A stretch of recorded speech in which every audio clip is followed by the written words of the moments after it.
Good evening, ladies and gents, wherever you may be around the world, and welcome to Splendid Isolation number 254.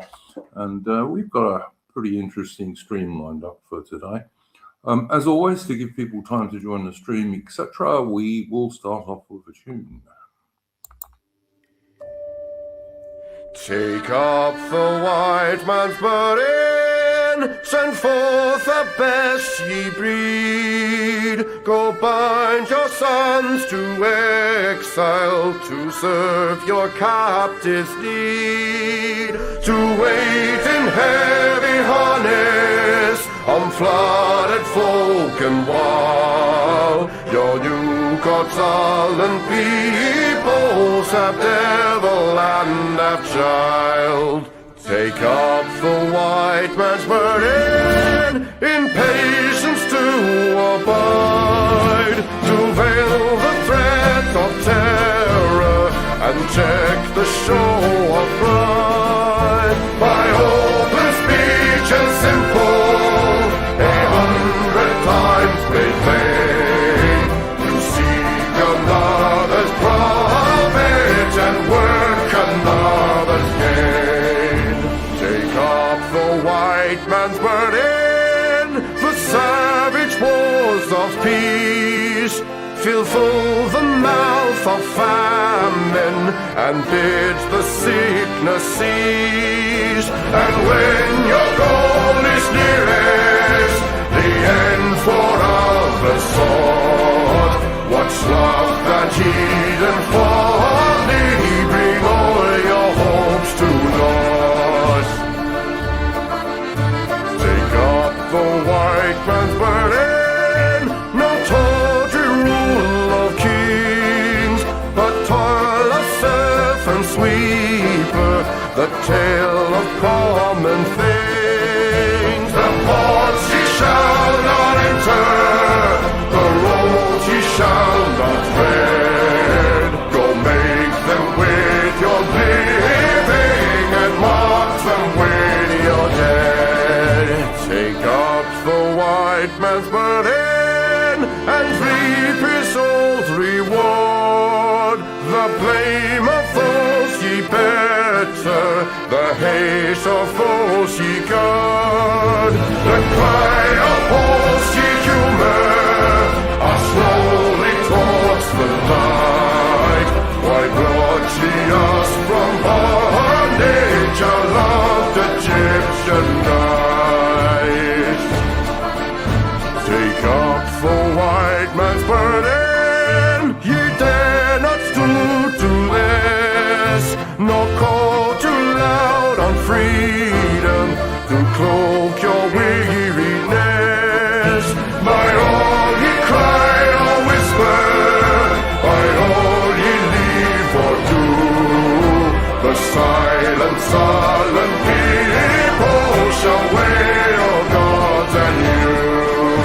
Take up the white man's burden, have done with childish days, the lightly profit laurel, the easy ungrudged praise. Come thou to search your manhood through all of thankless years. No age with give or wisdom, the judgment of your peers. Take off the white man's burden through all of thankless years.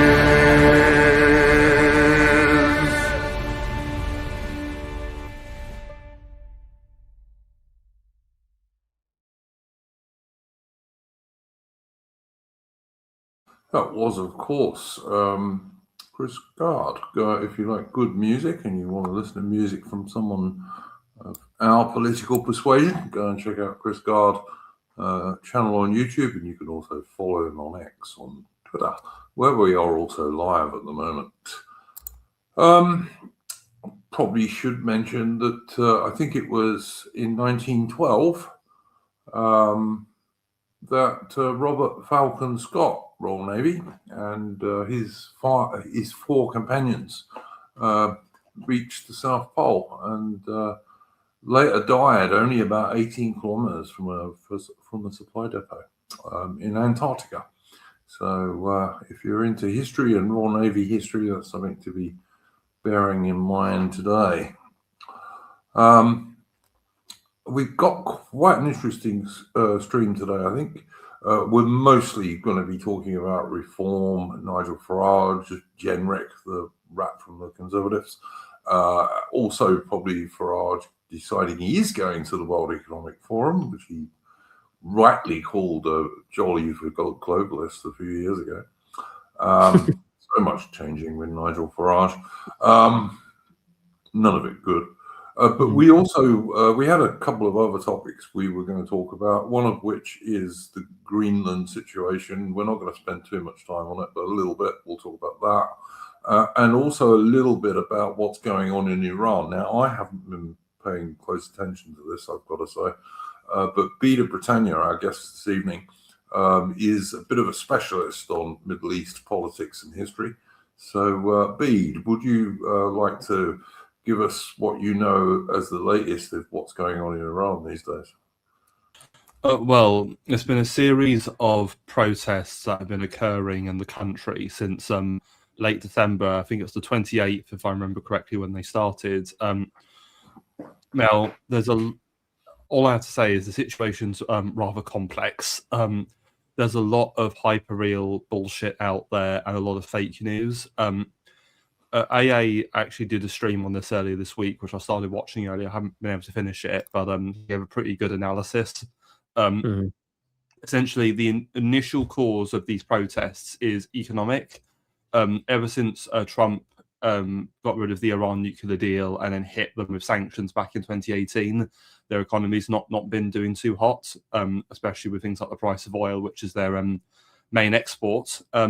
What happened is their central bank last month had to devalue the currency, so there's been pretty high inflation in Iran, and so basically the main cause is economic. The cost of living, etc. Not that different really from the situation in Britain, really, everything being too bloody expensive, and so the main source of these protests were the Bazaris, who are the merchant class, and they're interesting because they are normally quite patriotic and they're also relatively pious, and so they're actually one of the main pillars of support for the mullahs, who are the clerical ruling establishment, and because the Bazaris were one of the main supporters back during the 79 revolution, so they're an important economic bloc, and they were not too happy with these developments economically, and they were the main ones who were protesting. Unfortunately, what you may have seen if you looked on Twitter or YouTube is you may have seen the activities of what I'm going to call the Pahlavi slop regime, who are these sort of Iranian expats, people like Mayar Tusi and Goldie Galani or whatever her name is, or Neo Berg. They're trying to tell you that these protests are all about patriotic Iranians realizing they live under a horrible, Islamo-fascist regime, and they're going to rise up and drive them off, and they're fighting the good fight, and the evil regime is murdering hundreds of thousands of Iranians, and it's all a load of rubbish wank. It's bullshit.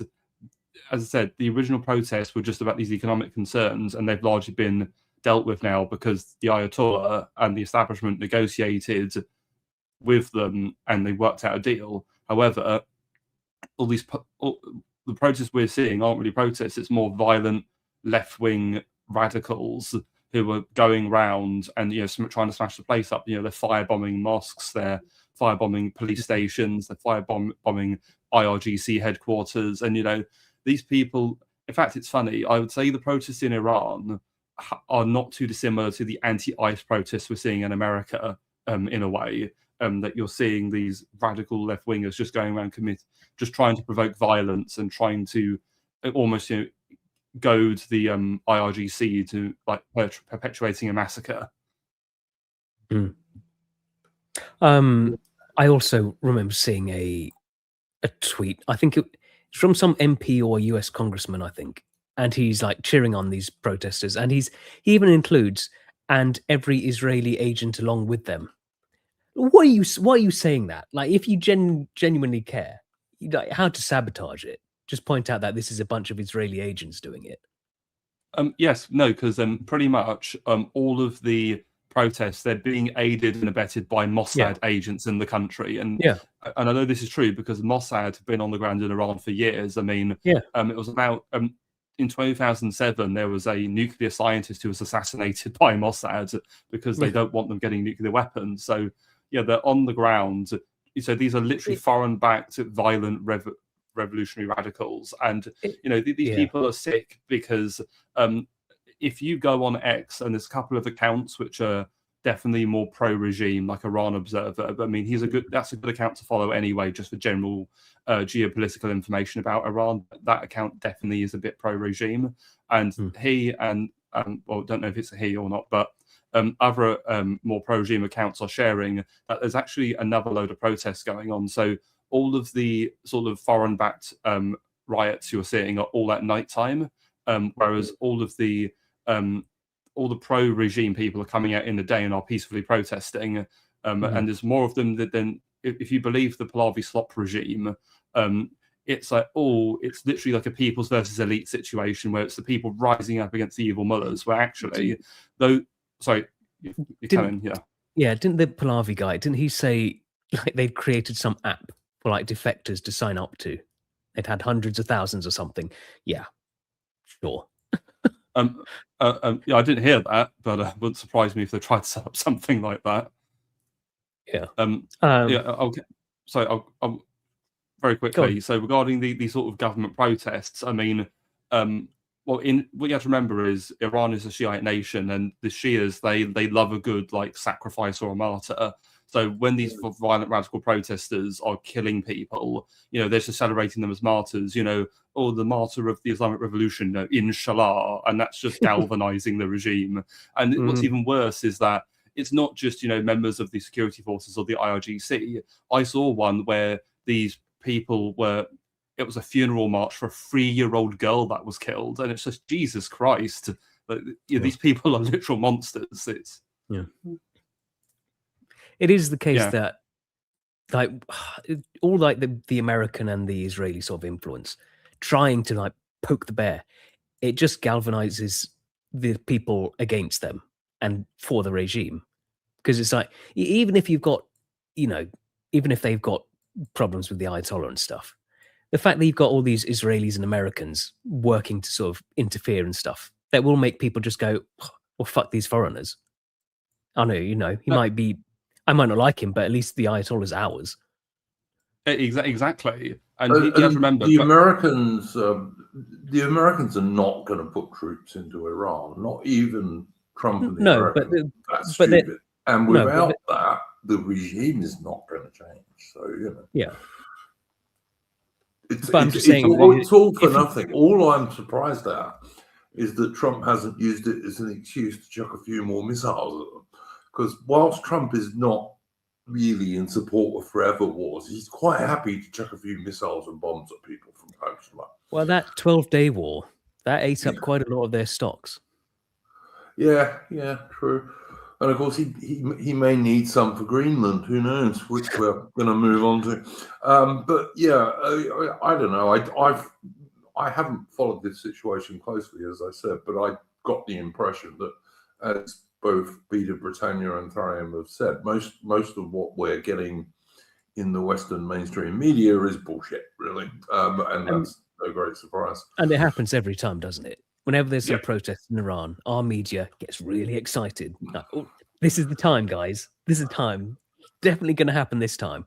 And there are loads of Shah supporters in the West who can also, back this up either on their own or because they're related to either the Israeli or US intelligence services. So, you know, there's no surprise. I just want to provide a bit of clarity because amongst the expat community, there's definitely monarchists or Pahlavi monarchists, but there's definite people who are not monarchists. Like, there's one YouTube channel that's come up on my recommended, and it's an Iranian guy in California. The name of this channel is Atheist Republic. So there are, you know, lefty secular atheist types as well amongst these expatriates. So you've got monarchists, you've got communists, you've got leftists. And one of the most insane ones that actually relates a little bit to Britain is there was an organization that was anti Ayatollah that actually fought with Saddam Hussein in the Iran-Iraq war, called the MEK, better known as today as the MPI. They're the People's Mujahideen of Iran. And you're going to think this sounds insane, but the People's Mujahideen of Iran are a socialist jihadi organization. So yeah, I'm not joking. They literally believe Shia Islam is a vehicle for like liberation of the oppressed masses, and the actual Islamo-communists. Yes, literally, quite literally. And what's more insane is that there are British Tory MPs who have spoken and had dealings with the MPI, including my former MP, believe it or not. So. No great surprise, that one. I don't know. It's a mess, isn't it? Really, but I mean, it's an Iranian mess that I just want our side, and particularly the British, to keep out of. Don't want the Fleet Air Arm or the Royal Air Force or anybody else bombing Iran. Nothing to do with us. I will say, Duke, sorry, Farron, very quickly on that point. Starmer actually has pulled out some of our troops in the Qatar base, where the Americans have an air base. So it seems like Starmer's going, we're having nothing to do with this. So, Well, yeah, but he can also do that because the Royal Navy used to keep a frigate permanently in the Gulf and the Red Sea.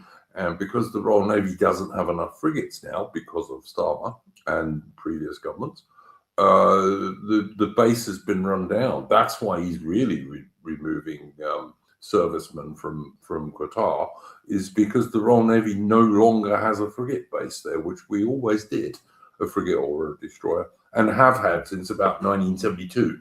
So that's another weakness of the British Armed Forces. So, certainly.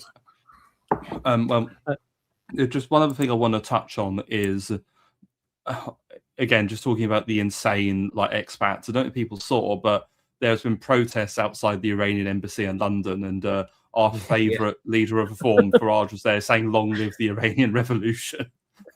Yeah, and then he went to the Somaliland one. Oh no!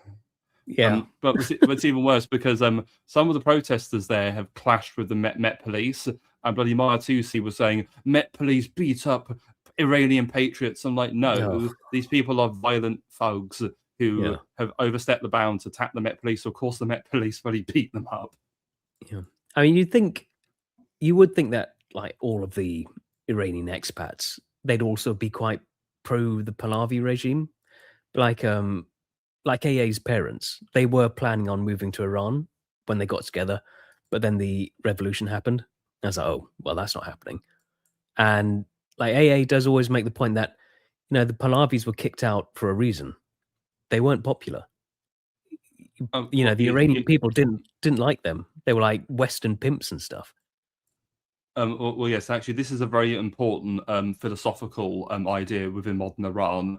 I forget the name of the person who came up with it, but it's a concept called Gharb Zadeh, which means to be West toxified. Basically, it's a pejorative. If you're seen as being too pro-Western or too, infected with Western ideas, that's seen as bad and wrong, and you're a traitor. And so you can literally say the Shah is Gharb Zadeh. He's been corrupted by the West, and he has to be evicted.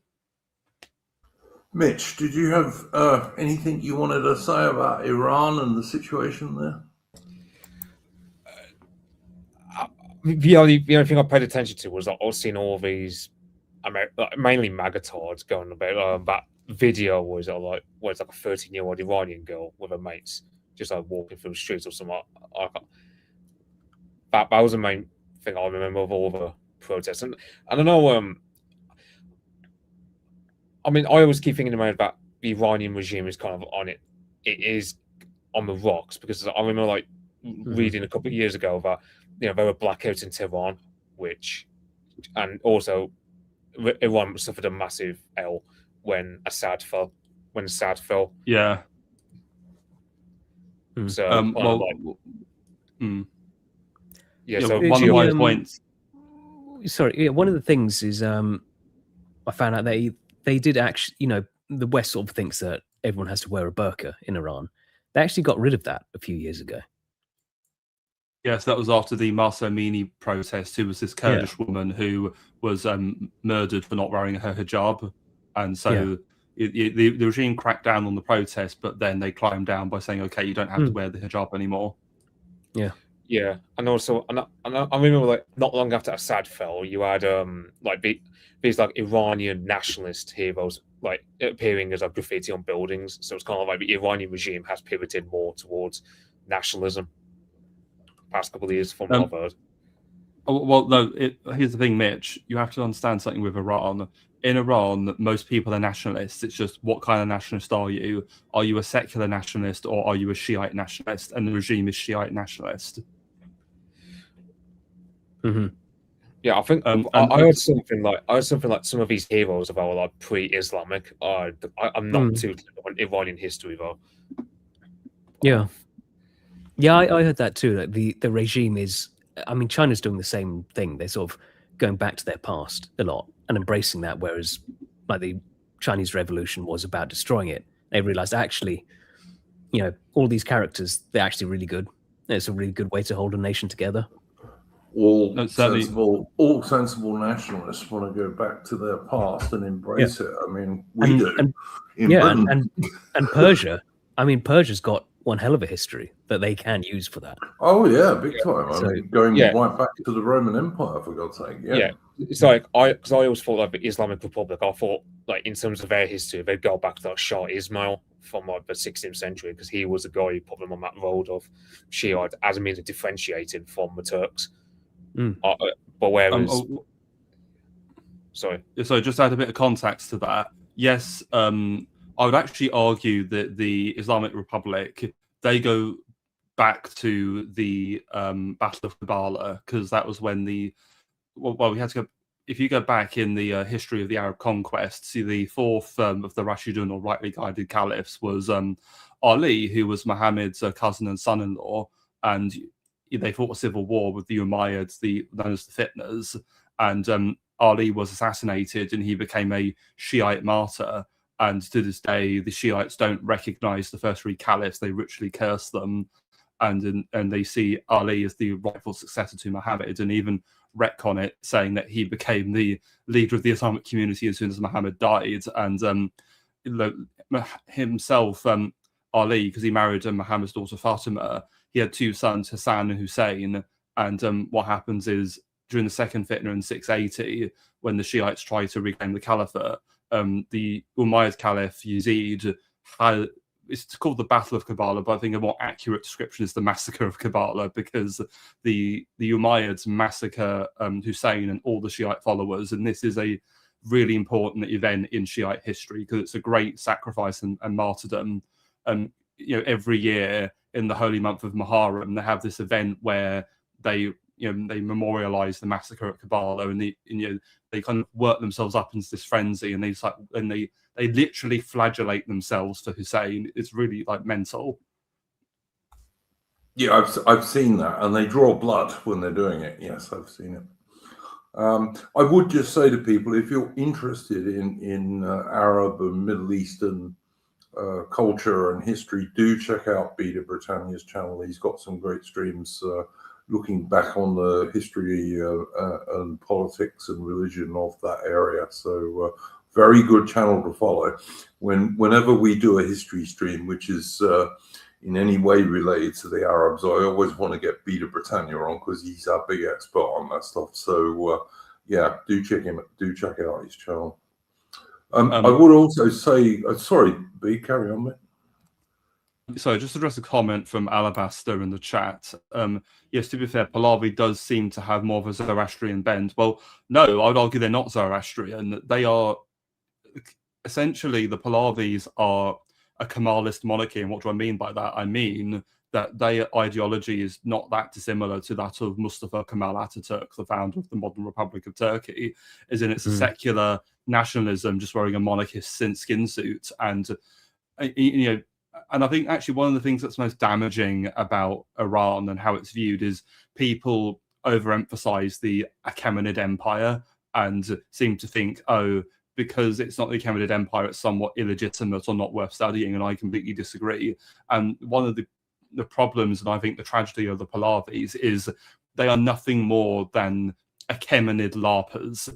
I mean, it's in their name. Pahlavi was an adopted surname by Reza Khan before he became the Shah.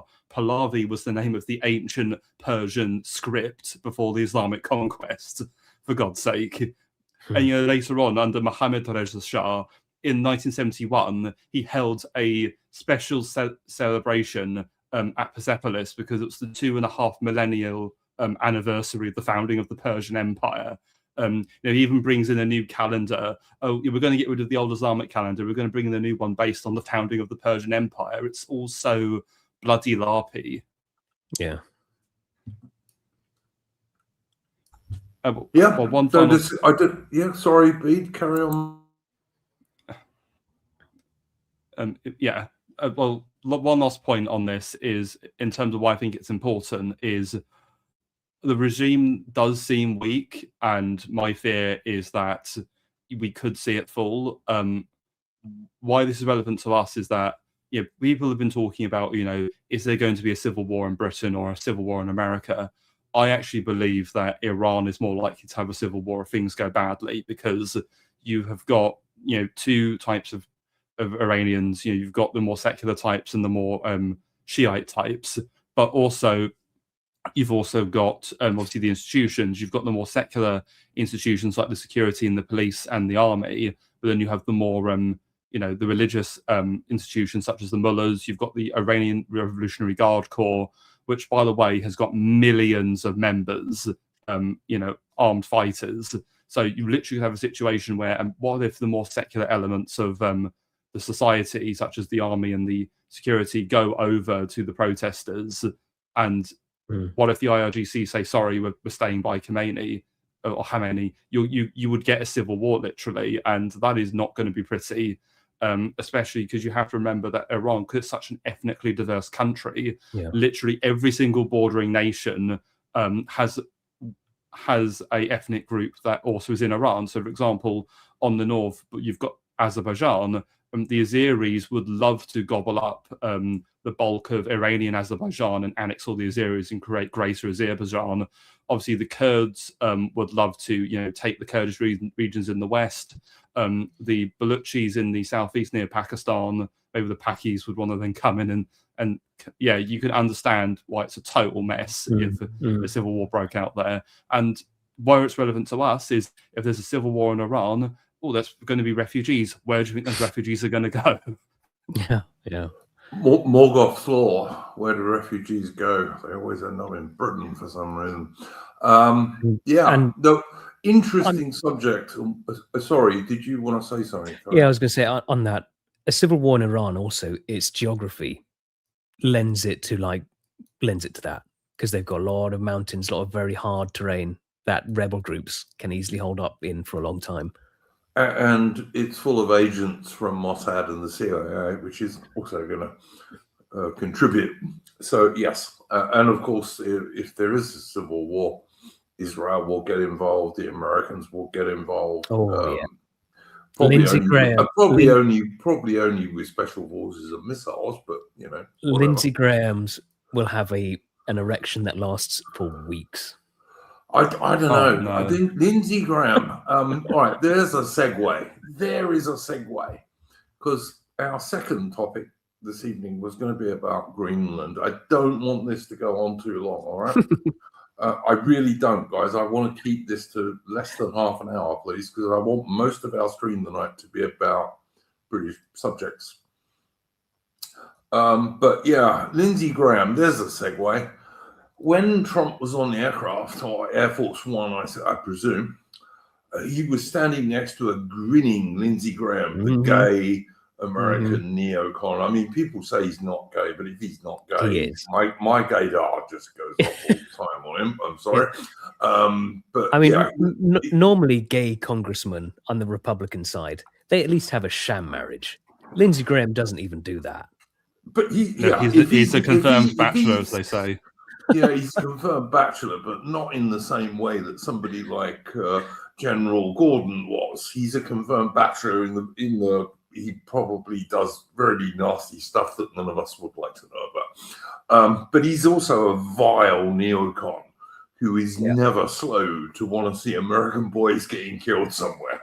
You know, that's what gives him a hard on, I think, is American Southern boys being blown up makes him happy.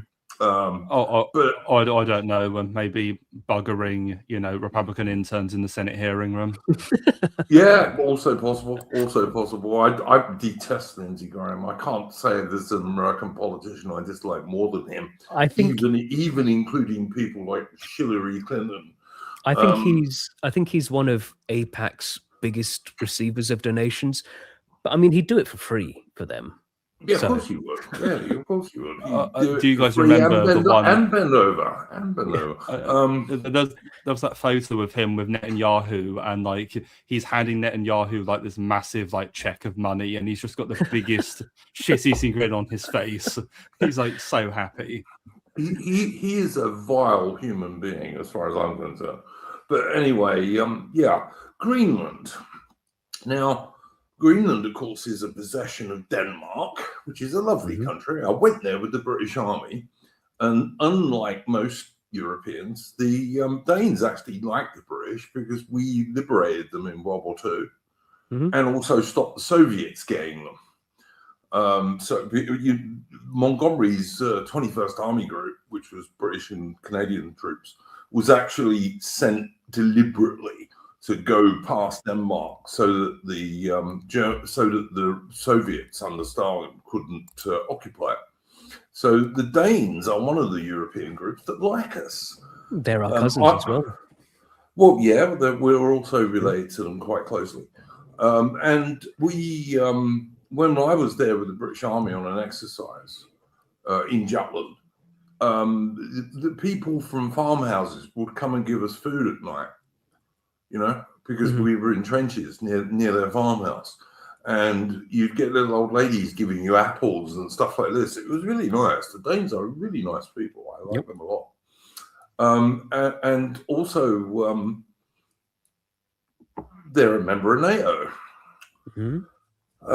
Now, we were talking about this before we went live, and Bede and I both think the same thing, but we came to slightly different conclusions. We both thought that, there's a lot going on behind the scenes with Trump and Greenland. And my conclusion was that Trump's beginning it up because what he really wants is more American bases and the ability to base more American troops in Greenland, which is perfectly reasonable because from an American point of view, you want to defend the place. But the idea that he's going to take it from Denmark, which is another NATO country, and of course, NATO is an American-led alliance, As far as I'm concerned, if Trump occupies Greenland, even if the Danes agree, basically it's the death knell of NATO. Yeah. NATO's going to mean very, very little if this happens.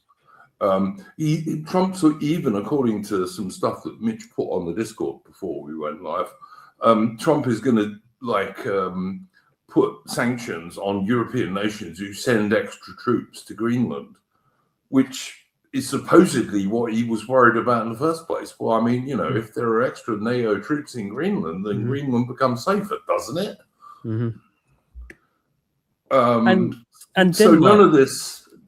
Sorry, Farham, I'll hand it over to you in a second. None of this makes any sense. No.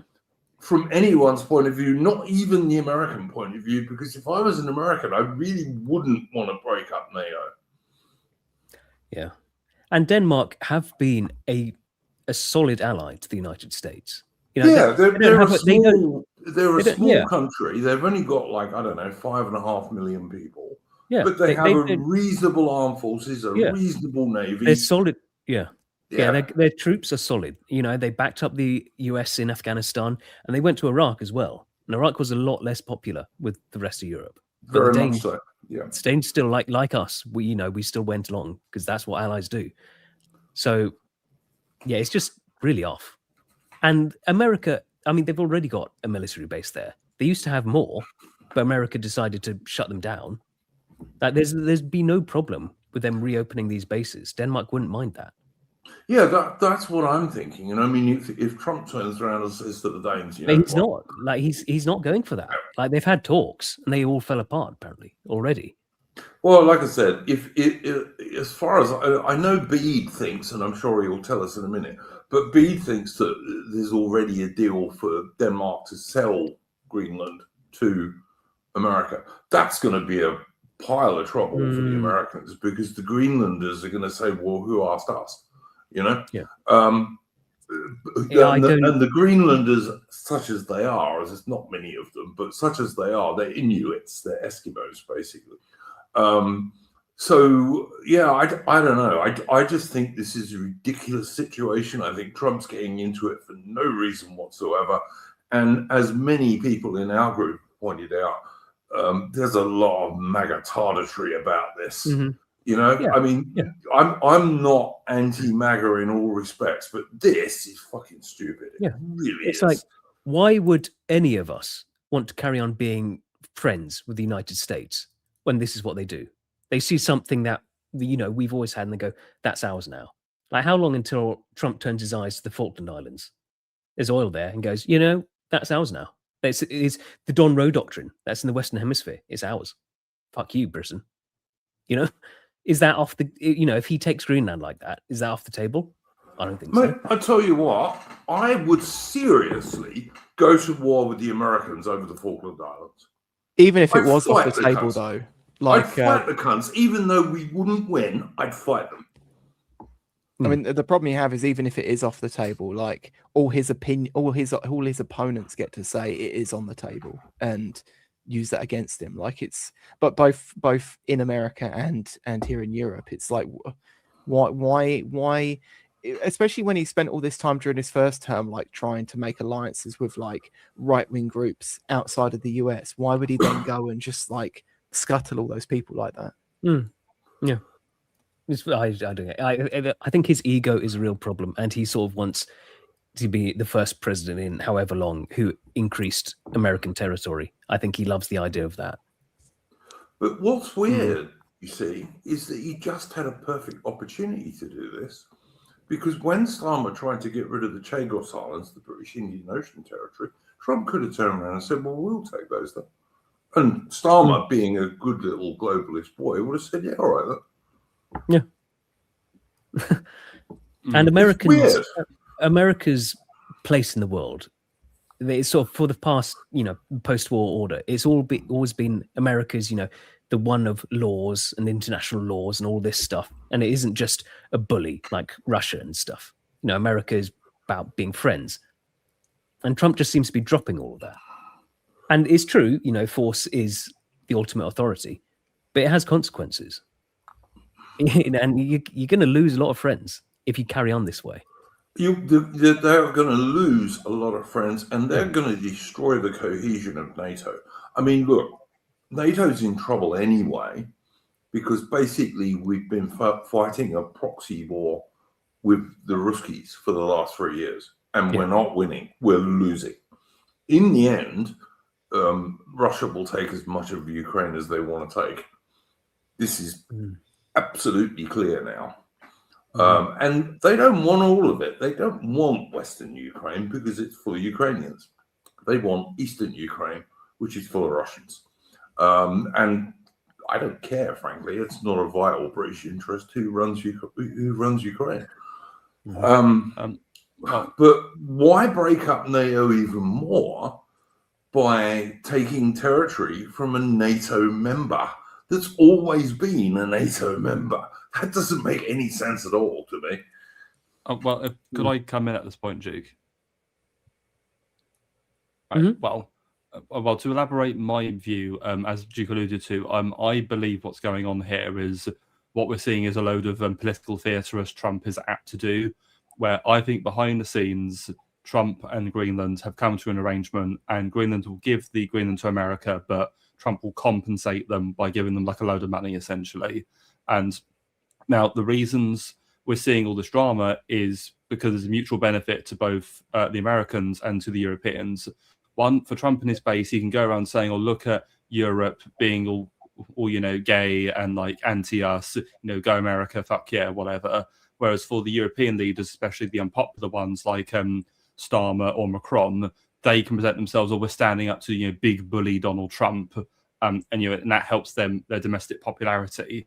But another point I've also just thought of, that because you've mentioned Ukraine, I have to wonder if this whole thing is partially Trump's way of getting revenge on Europe for not supporting him wanting peace in Ukraine. Oh, you're not going to go to peace in Ukraine? Fine, I'm going to make you send troops to fucking Greenland so you can't send them to Ukraine. I don't know. I don't get that feeling. I believe Max Payne is right about this. I don't think Denmark will give up Greenland, because no modern Western country can give up that amount of territory that's always been theirs. Like Greenland's been the only Danish thing, really, apart from a couple of islands in the Caribbean. Trump even made the anti-colonial argument that just because they turned up with some boats doesn't mean it's theirs. Well, how are the Americans less colonial than the Danes? I mean, give me a break. Ask colonial, or ask the American Samoans or somebody like that. I don't. The rhetoric from like the Danes and stuff, their government, it just seems a bit too aggressive for that to be the case, that they've come to an agreement. It would be an enormous climb down if they do that. I mean, it could be that Peter Britannia is right. Don't get me wrong. I'm quite often wrong, but I don't think so at the moment. And also, I think it really would be a body blow to NATO, which is basically an American alliance. Without the Americans, NATO is fuck all, basically. The Americans provide more military force than all of the Europeans put together. And that includes the few Europeans, which is basically Britain, France, and Germany, who have more than a couple of battalions and a couple of ships. Or Italy also, I guess. But it would be a body blow to NATO. Now, I know that Trump doesn't really like NATO in some respects. But, if Trump was to pull all American forces out of Western Europe, and I know there are people on our side of politics who would like him to do that, basically Europe would be defenseless for at least about 10 years until the major European nations could build up their defenses again, because we have none at the moment. Like we've already talked about the Royal Navy can't keep one Navy ship in the Middle East. I wouldn't say defenseless. Almost defenseless. Well, I mean, against who? Well, against anyone who's got a military force, like, for example, Russia or China. I mean, China's not going to do anything. I don't think Russia will either. No, I don't think Russia's got any intention. I wouldn't be concerned about that. I mean, ultimately, at the end of the day, but you can't, Tharium, rely on that. You have to have enough armed forces that if there's a different Russian government, the Russians think, well, we can't really invade because we might not win. At the moment, they would. At the moment, they'd win. Yeah, I think I do.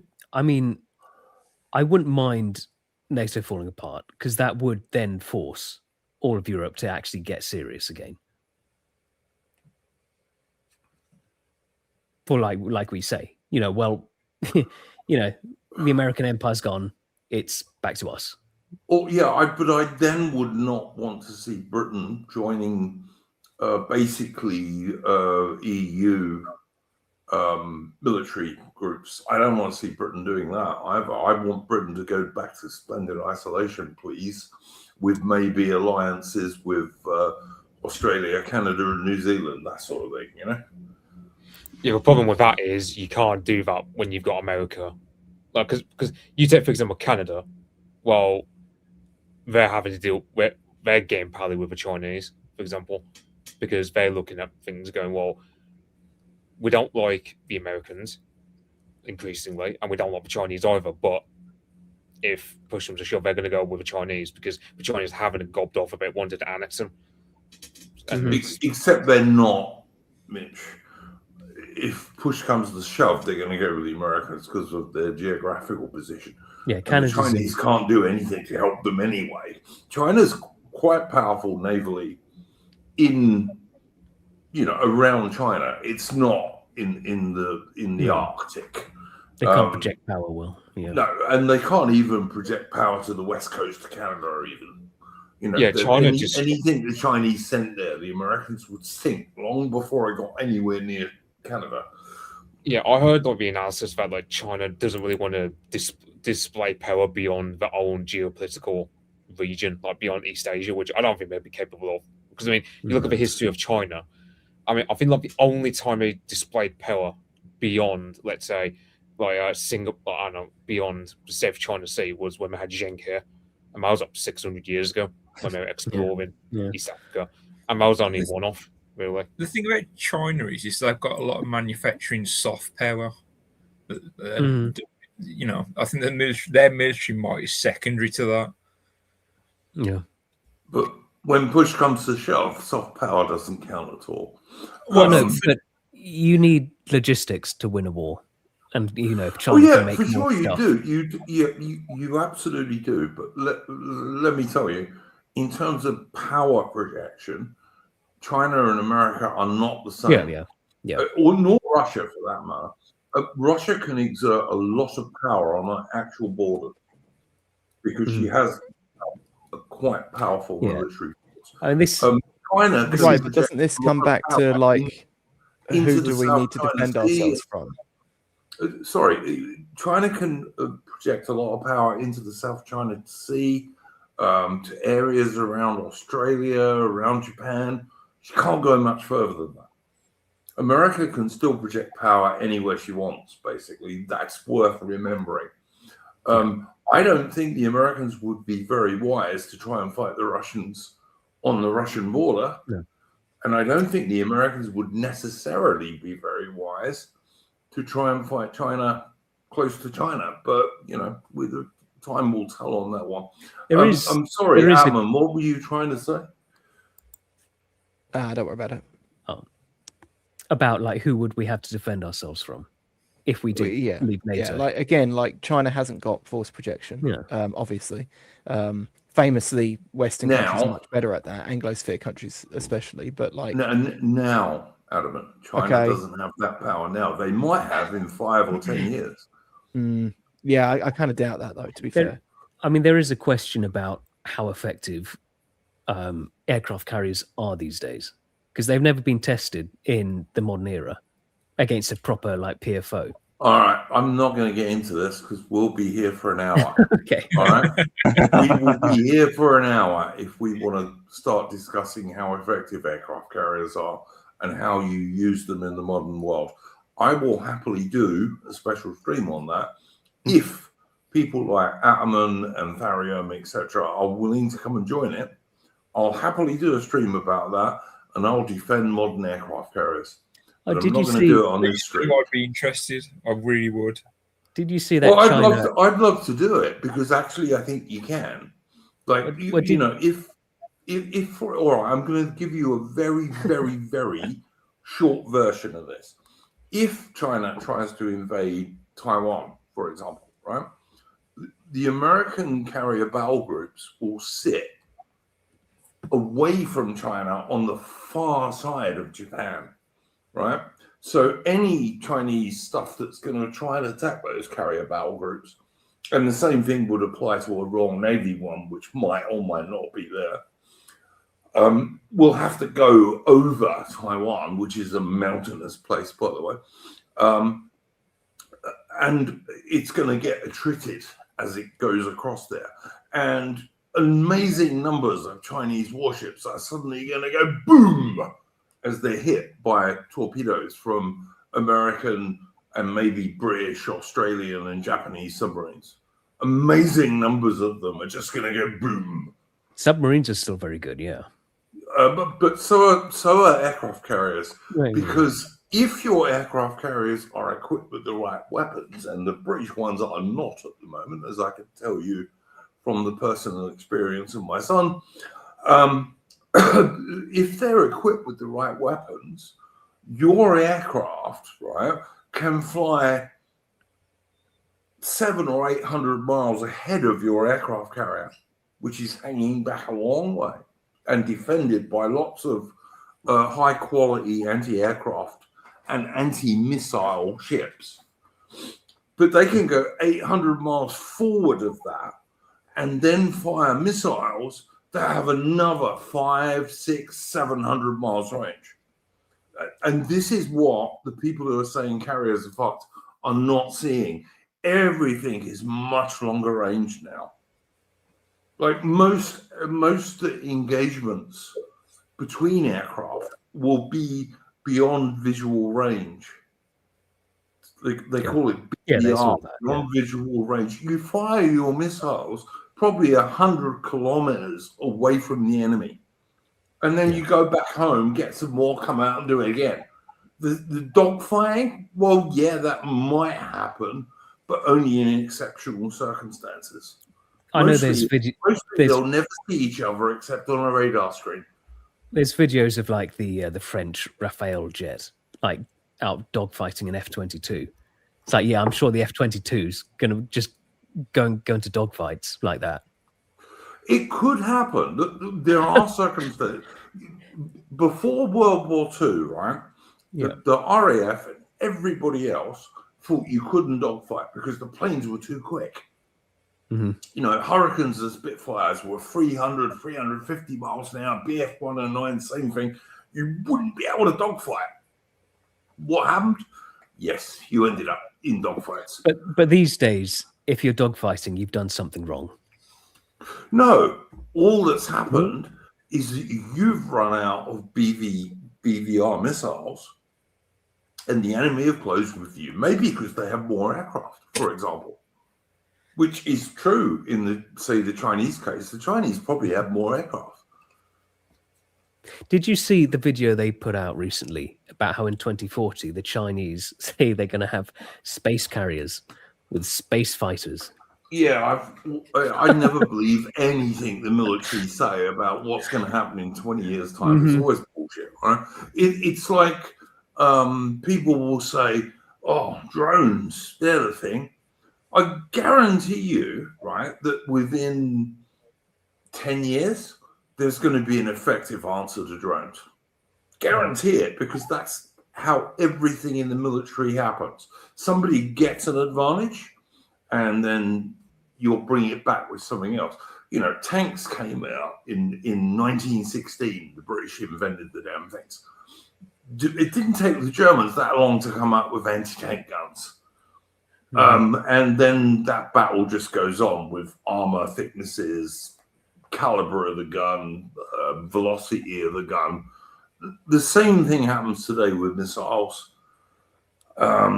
And also bear something else in mind. You can't reload vertical launched ship missiles at sea. You just can't. You have to go back to port. So if you have a destroyer, and most destroyers are anti-aircraft and anti-missile ships these days. Frigates are anti-submarine. Both can do surface actions. If you have an anti-aircraft and anti-missile ship that has, let's say, 50 vertical launch missile launchers that might be able to hold 3 or even 4 missiles per silo, when you fired all those, you got to go back to port.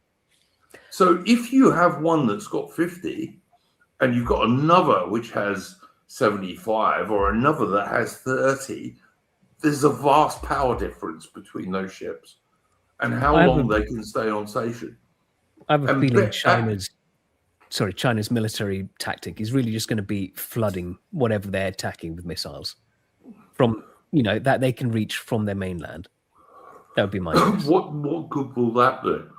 Well, you can. Do they really want to wipe out all of the Taiwanese? No, like against, like you're talking about the anti-missile ships and stuff. You just overload their missile defenses. No, but this is why I said to you, Tharium, and this is why I didn't want to discuss this because it takes so long, is that those ships will be sitting hundreds of miles east of Taiwan.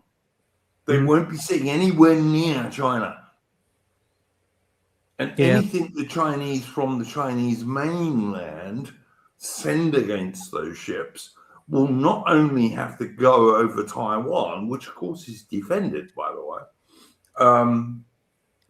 it will have to go across Taiwan and then go through concentric rings of defense around the carrier task group, including its aircraft, which can also shoot down missiles. I'm just thinking like the 12-day war we had earlier, mentioned earlier, with like Iran and Israel. Iran just chucked a load of missiles, and it was just starting to work. But the Israelis do not have the kind of air defenses that a carrier task group has. And also, don't forget something else. A carrier task group can move at 40 miles an hour. Right. So, first of all, you've got to have real-time ideas of where they are, which to some degree you're going to get from satellites, but also satellites are going to be targets in a new war. Yeah. So you're going to knock out the enemy satellites. Both sides will do that. But even if there is a 30-minute delay between your missile being fired and targeting the enemy, its own radar seeing the enemy, that force is going to move 20 miles, 25 miles, maybe more. You miss a ship by 500 meters, it goes into the ocean, explodes, does no harm to anybody. Yeah. And then even if it gets through all the different layered defenses, and there's about 3 layers around a carrier task group of defenses, even if it gets through all of those, and the electronic jamming, which will be going on as well, and radar jamming, even if it gets through all those, then the ship puts up, I'm trying to remember what it's called, chafe and what have you. And that can make the missile go wrong like 500 yards from the ship. It's a lot more complicated than these people think, who say, "Oh no, aircraft carriers, you can't use them anymore." It's not true. It's just not true, and there are people who don't understand modern naval warfare at all. But I've wasted more time on this than I really wanted to. So what I'm going to do is I'm going to do my little channel admin thing, and then we're going to move on to our main subject, which is Nigel Farage, this rat leaving the sinking ship from the Conservative Party, and also Farage deciding he's now going to go to the World Economic Forum. And also we're going to talk a little bit, I think, about Restore Britain and the leader of Restore Britain, who I think is our kind of last hope in political terms. But anyway, my little bit of channel admin, guys, please, you can support the channel. If you look at the top of the chat on YouTube, there's a link to our Entropy channel, and you can support the channel there, and you can also ask Super Chat questions, which we will address at the end of the stream, or towards the end of the stream anyway, before people start leaving. And that would be much appreciated, because I am now spending quite a lot of money on StreamYards and also on X, on Twitter, so that we get bigger audience. Because I think we come out with some quite sensible takes, and there are not many British and Old Commonwealth channels on YouTube. They're mostly American. I saw Aubrey Alley in the chat earlier not being happy we were slagging off the Americans. we weren't slagging off the Americans, Aubrey Alley. We're slagging off Trump, the American government. It's the government. It's always the case. You always talk about their government and Americans. It's amazing how many Americans are big fans of their deep state and Lindsey Graham. yeah, if honestly, Aubrey Ali, if you want to slag off 2 tiers of Keir Starmer, you can do so anytime you like, and I won't get the least offended. All right, I'll agree with you 100%. He's a gay. I think he's as gay as Lindsey Graham, to be honest. That's a Washington meetup right there. Oh. Well, certainly his Ukrainian rent boys thought so. But anyway, yeah. So yeah, guys, do please support the channel if you can. It's very useful. If you can't afford it, don't do it. But if you can, it's very useful, and it just goes straight back into the channel. I would also say this. We're not, unlike most. Aubrey Ali, I hope you're just joking. I'm a soft old bastard. I don't like women crying, but anyway. It's we're not beholden to any particular group. We're not anti-jihadist. We're not third positionists. We're basically pro-British on the whole. Is the truth. Certainly my truth. Like I said, if the you say we're Americans not wanted to jihadists, I take offence with that. Yeah, all right. You're a jihadist. None of the rest of us. But yeah, no. Like I said, I'd fight the Americans over the Falklands. I really would. We wouldn't win, but I'd still fight them. But it's like the Danish talking about the Greenland situation. It's like the Danish said they'd, in case of invasion, they would shoot first and ask questions later. And you've got to respect that defiance in the face of oblivion. That's good. Yeah, I mean, look at the Royal Marine platoon that was on South Georgia in 1982. They were attacked by an Argentine warship, hundreds of troops, helicopters, and they disabled one of the Argentine warships, shot down one of their helicopters, and killed quite a lot of Argentinians. I mean, that's what you do if you're in the military. If you're a good guy. Even when you can't win, you still fight. But anyway, we'll see what happens with that one, I dare say. Okay, I guess we're going to go on. Mitch, did you have anything else you wanted to talk about, by the way? Just a bit of Denmark stuff. It's just a matter of, well, on one hand, like Denmark was supporting the EU in the context of the whole Brexit stuff with the Northern Irish border, so it's kind of both ways. But I'm not going to Trump's going to screw over everyone on the right here in Europe, because it's just going to be a matter of, well, all the shit lib and left wing parties, they're going to be able to do what the Canadian Liberal Party did, just mass themselves. Got like, look at us, we're standing up to the fascist bully over Washington, blah, blah, blah. And, well, for example, like, I suppose I'll just segue into Farage. I mean, Farage is in a bit of a tight spot regarding the whole Greenland stuff, because he can't be seen as signaling for Trump. But, like, yeah. He is. He's Trump's creature, yeah. Yeah, exactly. Bede, were you trying to say something, mate? Well, no, Farage actually came out and said that he's against America annexing Greenland. So good. That. Well, there you go. For once, I can agree with something Farage said. Not very often that happens these days. Yeah, look, I just, we'll see what happens in that situation. We'll keep an eye on it. All right, let's talk about Robert Jenrick, a rat. Well, he wasn't the only one. No. We'll get to it. Right? Could it be argued? Could it be argued that the entire Reform Party is a party of rats? Yes, so I'm going to get to them, Mercy. If you give me 5, and I'm only doing an introduction.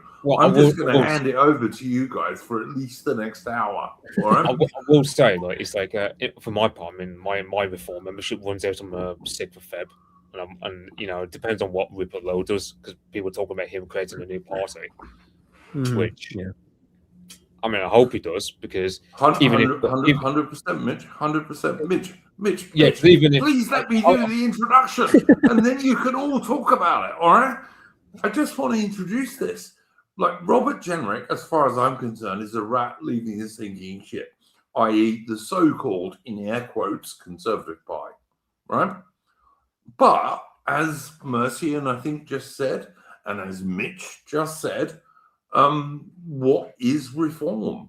It seems increasingly to be the Conservative Party, in air quotes, Mark II.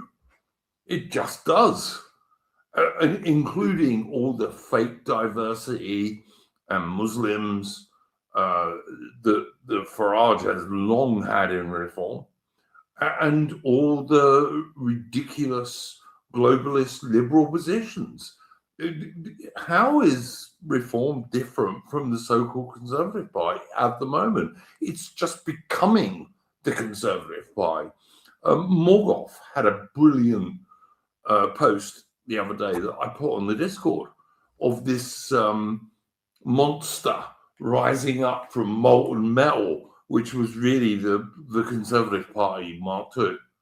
And that just seems to be the all Farage and Reform are. Mm-hmm. Now, I'm a total supporter I'm a total supporter of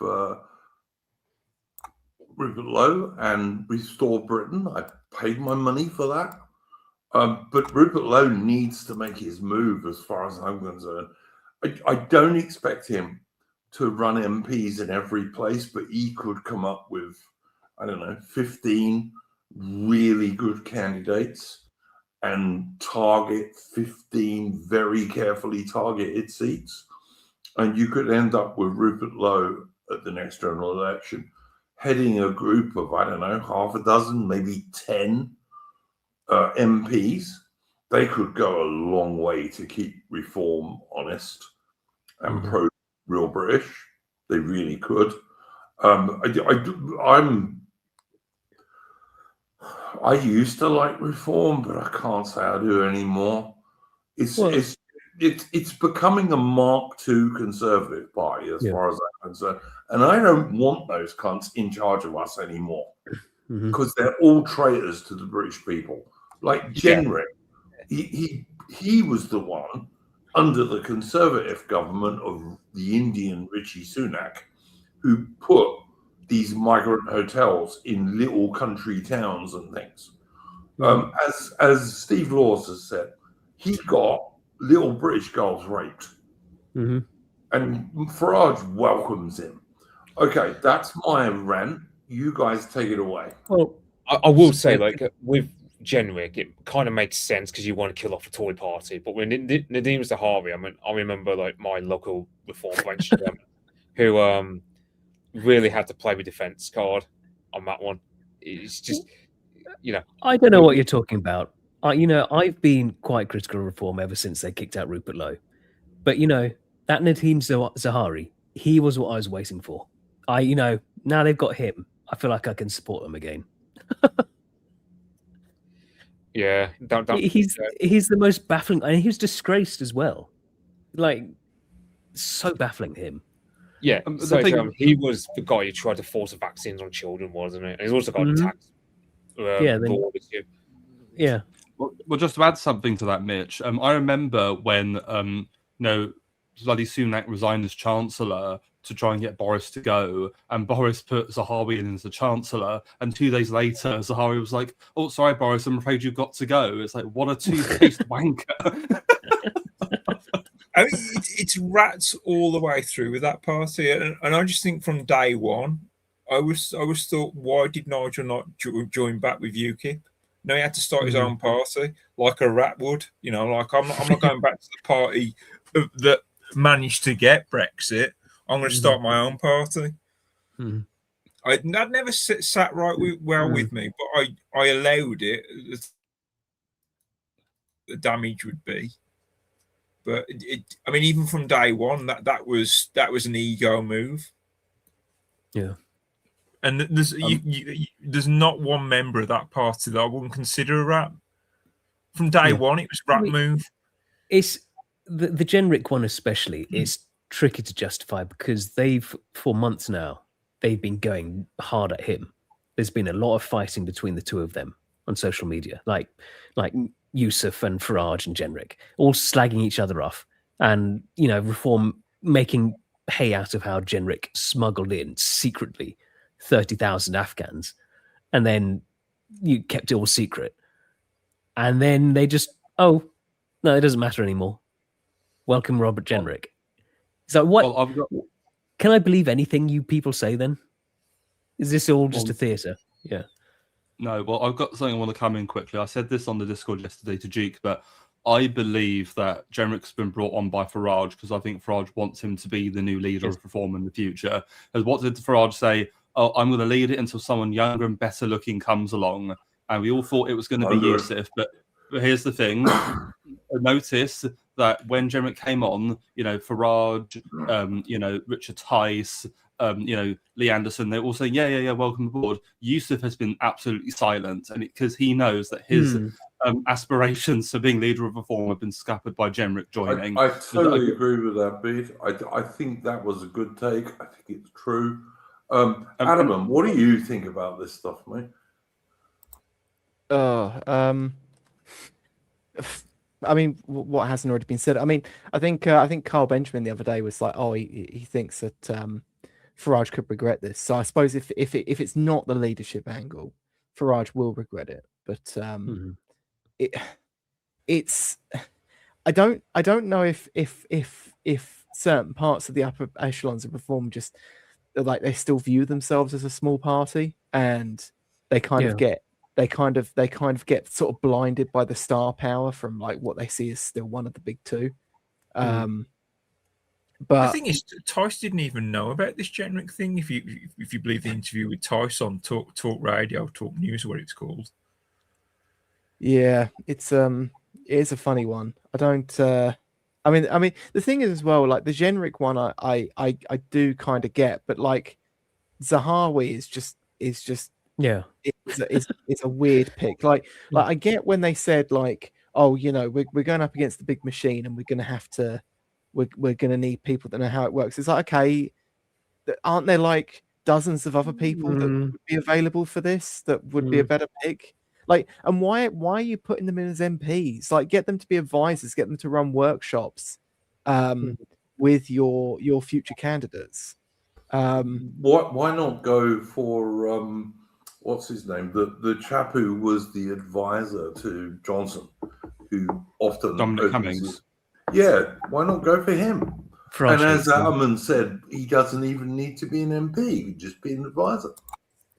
Farage hates him. They've never got along. I think they have had conversations. Yeah, but, we don't. I think the thing is that Cummings actually kind of viewed Farage as a bit like low class and kind of kept him a bit out of like the whole Vote Leave campaign. So yeah, I don't. In that Generic press conference, Farage said it's so baffling because he made the announcement that after the 7th of May, they won't accept any more defections, which I don't believe But also, why? And like he's saying, we've got a Labour one coming on, we've got Greens coming on. Why? What is this? Why are you so saying to these losers, quick guys, get on board, this is your last chance? That's not what anyone wants. Sorry, carry on. Yeah, what the people want is someone who's going to come in and say, I am the reckoning for all your sins. I am judgment. I am going to burn away everything you've done. Not, come on, guys. God. I feel like that's what that deadline's about. It's sort of like do it buy now before the stocks run out. That's what I feel like that is. Yeah. Well, that's of course the other thing. Like, why even give the deadline? Because now just everyone's going to be jumping ship. Prior to that, even people that probably weren't going to jump ship because they're going to worry about not being able to make the decision later might actually jump ship. So I suppose in a way it will kill the Tories, but at the same time it's just making a new Tory party. Yeah. Like, what was the point? It's sales rhetoric. It feels like buy now while stocks last kind of rhetoric. It's the same vibe. We want to sell you this thing, and we want to do it faster than we don't want you to wait 6 months or a year. We need you to do it now. We want you to defect from your party in the next 3-4 months or however long it is. Yeah. We are your last chance to keep your job at fucking the British public. Join us, guys. Yeah, Exactly. that's exactly what it is. And we, Yeah, and like me and 100%. I could not agree with what all of you chaps are saying more.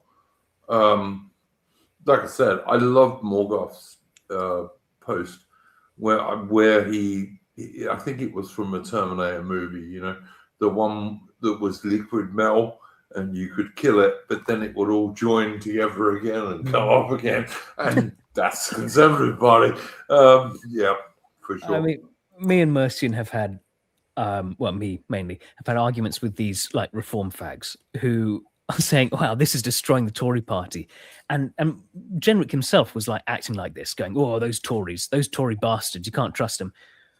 Motherfucker, you were in them 2 minutes ago. This was you. And now you're just pretending like the Tory party is some sentient organism that thinks on its own when it's not. It's just individuals that include you. And also, Farian, look at Rupert Rees-Mogg. Rupert Rees-Mogg sits at the Jacob Rees-Mogg. Getting mixed up with Rupert Lowe, who's a much better man. But yeah, look at Jacob Rees-Mogg. He sits at the centre of the inner Conservative Party power structure. When he got into government, he did nothing that was of any use. His father, who was a very powerful newspaper editor, was absolutely anti-Enoch Powell. Totally hated him. When Enoch Powell was the one possible Conservative leader who would have made it a useful party. And who was wildly popular with the British public, but you know, that's a different story. But Jacob Rees-Mogg, he sits there. He has been talking about this alliance and mixing between Reform and the Conservatives for well over a year. This is what the deep state Tory party want to do. And Farage is going along with it totally. Yeah. I mean, what does our greatly admired friend Gladerian think about this stuff? Well, I saw he put his tweet out, you know, and Harrigan's one of the ones like all of Farage and stuff have been bashing Jenrick this whole time, and rightly so, because once it came out about his secret Afghan smuggling in and just allowing that to happen, that showed the guy's true colours. And then as soon as he defects, and you saw it from Harrigan and others going, well, you know, people can change. You know, it's okay. You got to give people a second chance. It's what Jesus would do. So this is great.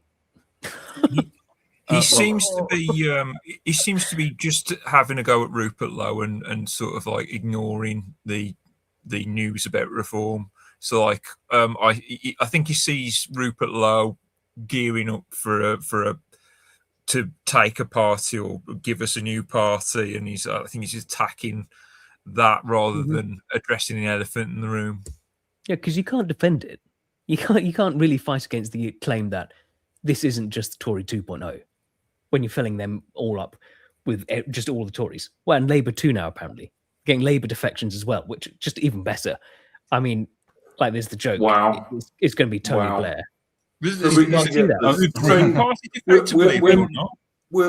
get the same old people doing the same old things under a new label, basically. Yeah, in the Jenrick defection, Farage says, and we've got a prominent Labour figure defecting soon too.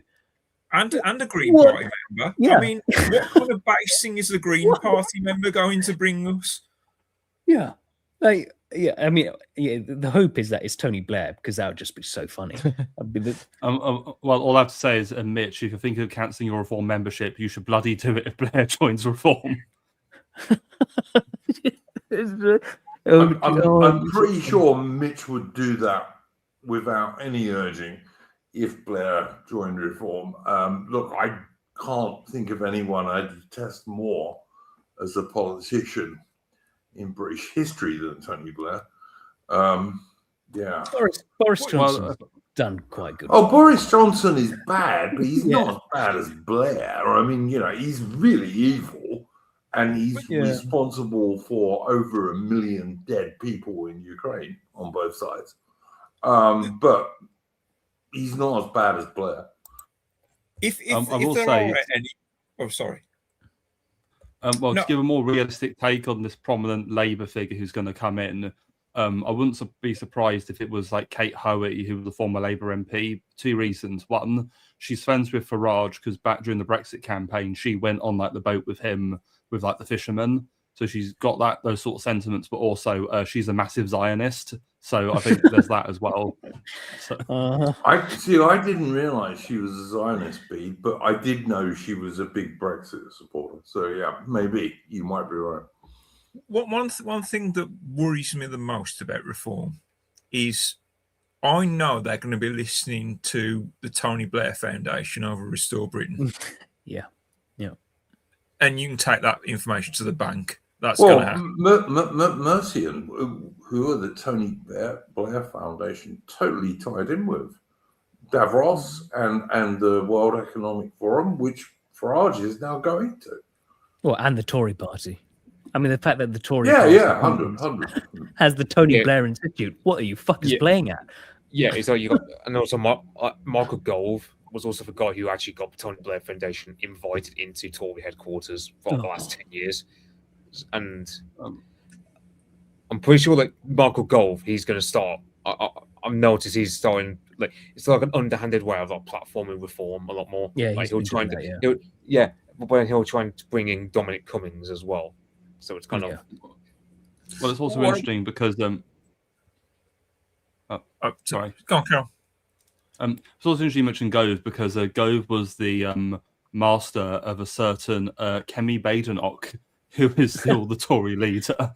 And actually, Duke, if you don't mind, I just want to share something on Twitter for us all because it'll be a good laugh. Yeah, no, go for it, mate. Kemi Badenoch, the well-known Nigerian woman who supposedly runs the Conservative Party. Yeah, there you go, mate. Okay, can you all see that? So this is an excellent post. When Margaret Thatcher took over the Conservative Party, she faced brutal infighting, constant doubt, and open resistance. Many hated her ideas. She stood firm, and she won. Fast forward to 2026, Kemi Badenoch is facing noise, defections, and internal fights. Same pressure, same resolve, same steel. The torch has been passed. Kemi is walking into number 10 stronger than ever. Union Jack fire. And there she is, Thatcher passing the torch to Kemi. Oh dear. Yeah, I'm pretty sure that Margaret Thatcher was a grocer's daughter from somewhere in the South Midlands. Not a Nigerian woman who says her deepest loyalty is to a particular tribe in Nigeria. But you also notice having to do pretty much at the end of the day because that's the only time Kemi is awake. and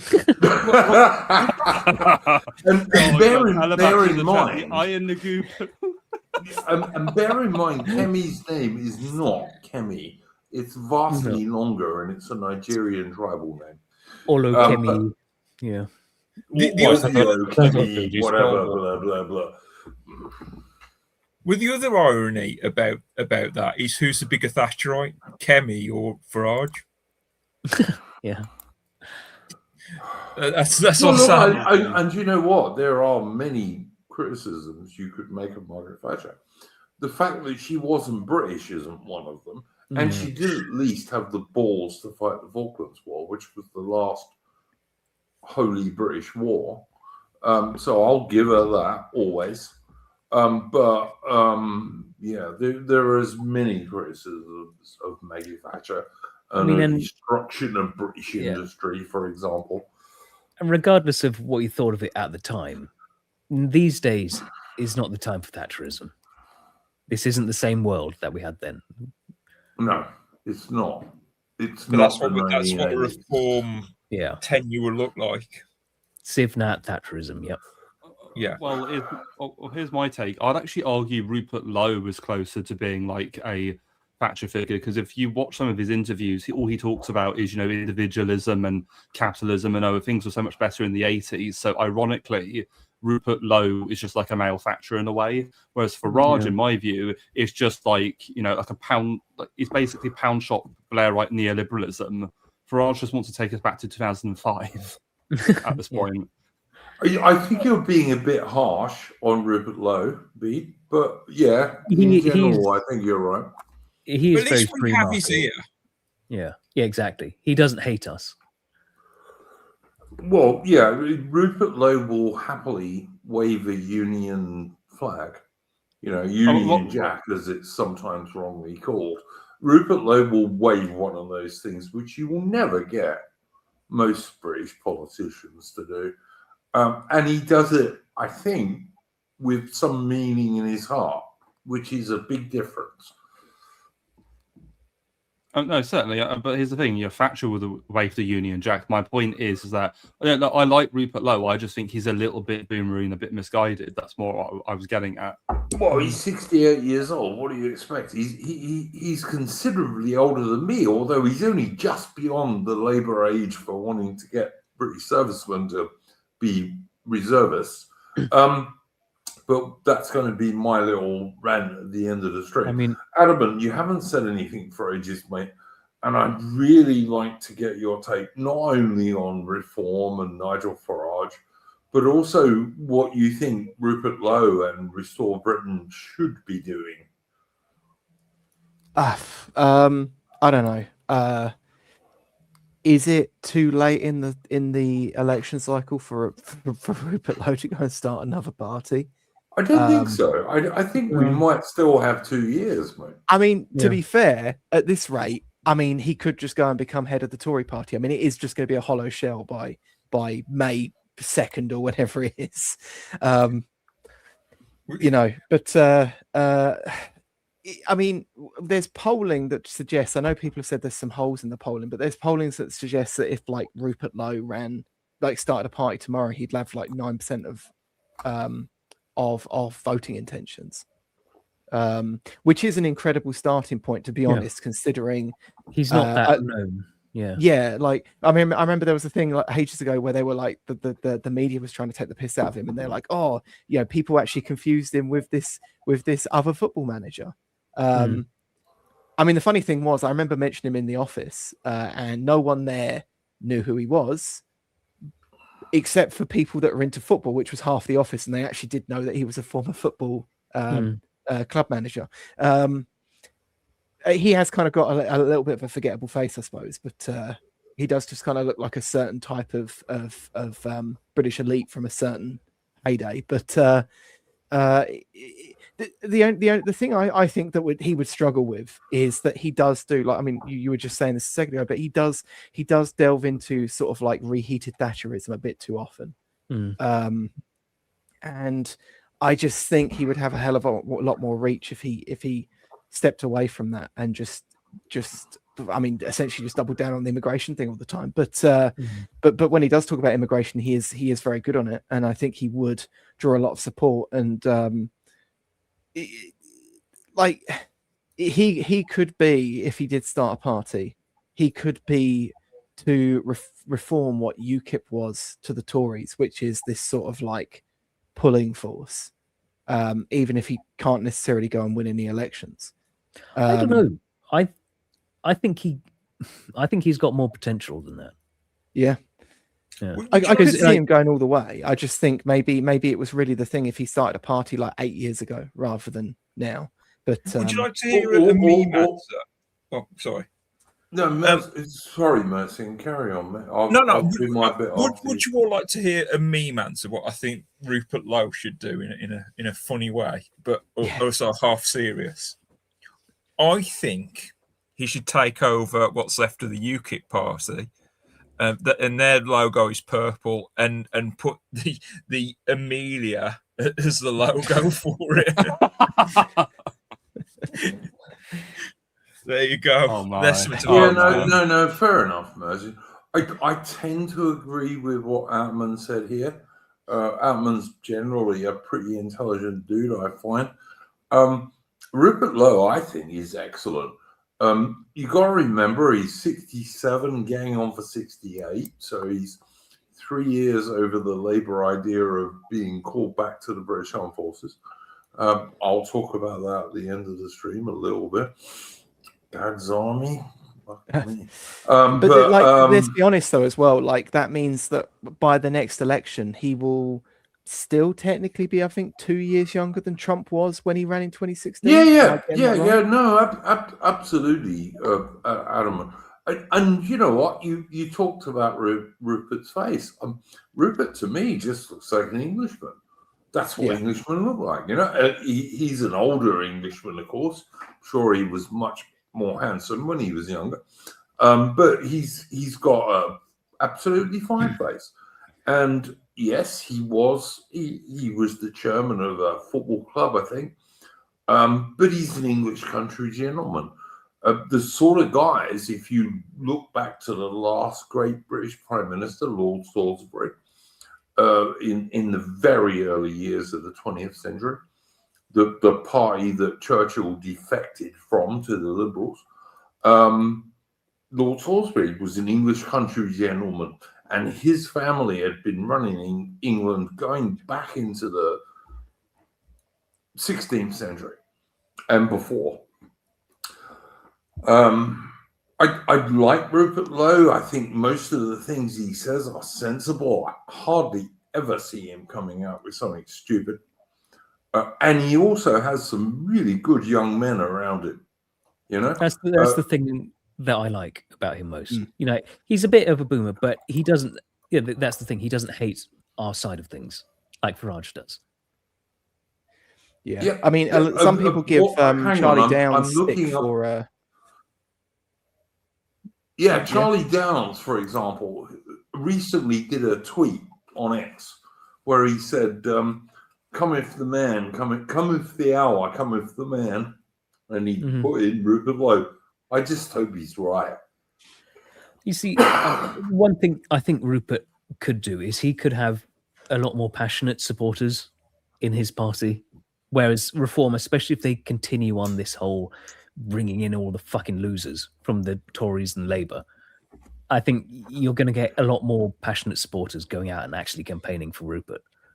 Well, this is something that Reform's actually really squandered, is that and like this is the big one, like the shit-led press is constantly banging on about and like all those sorts of people in that sphere that all think they're a pundit, like million and they all bang on about the Farage cultists.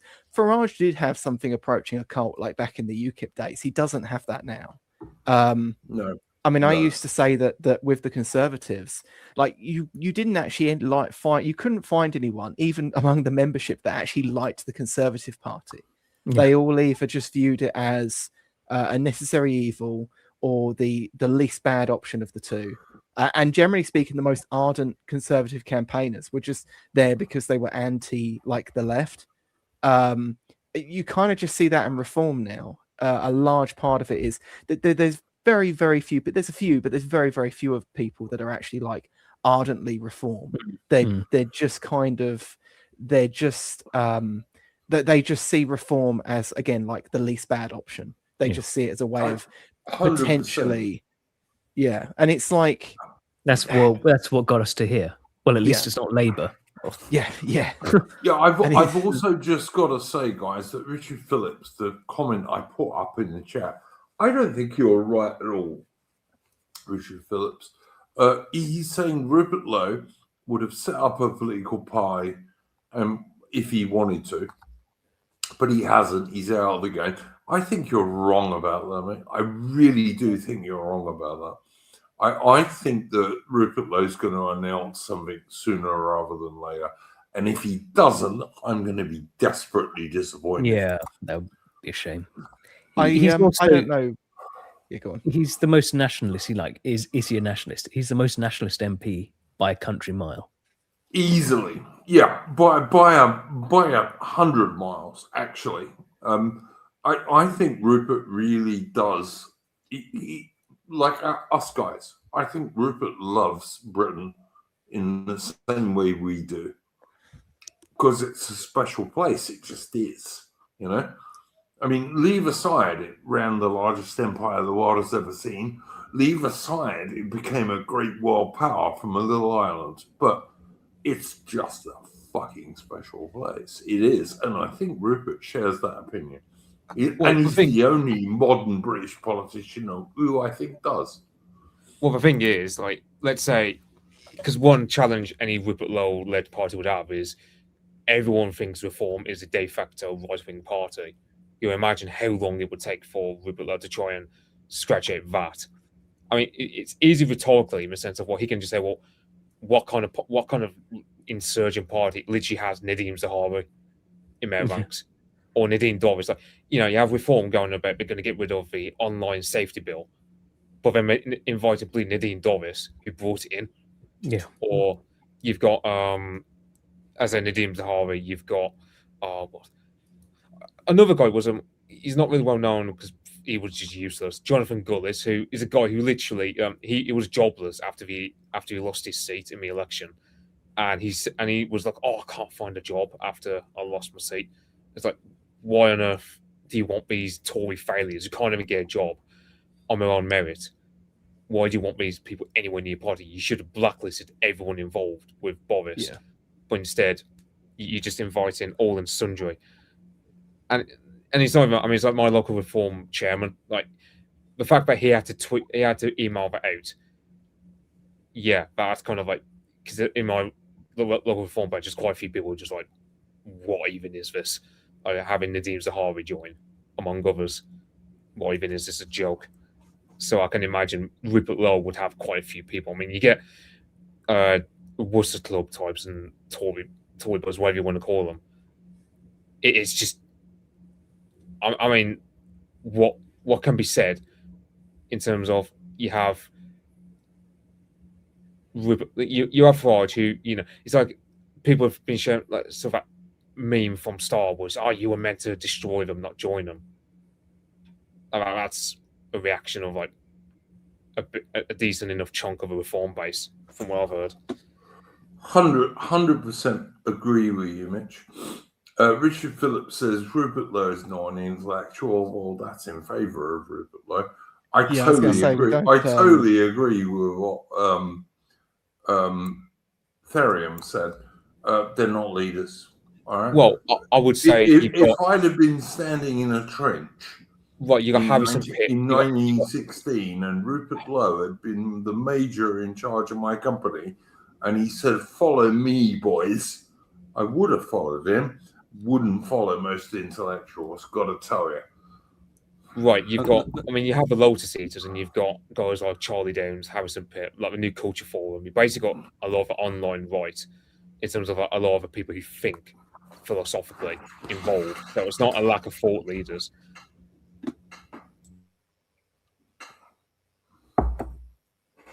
Yeah, like at the end of the day, intellectuals. You don't need. You don't. I mean, you can bring them in from outside. You don't want them as your leaders, though. Like, no. It's a bit like you want people leading with the heart, Armin. You know, they really love their country and their flag and their history. And Rupert is that guy.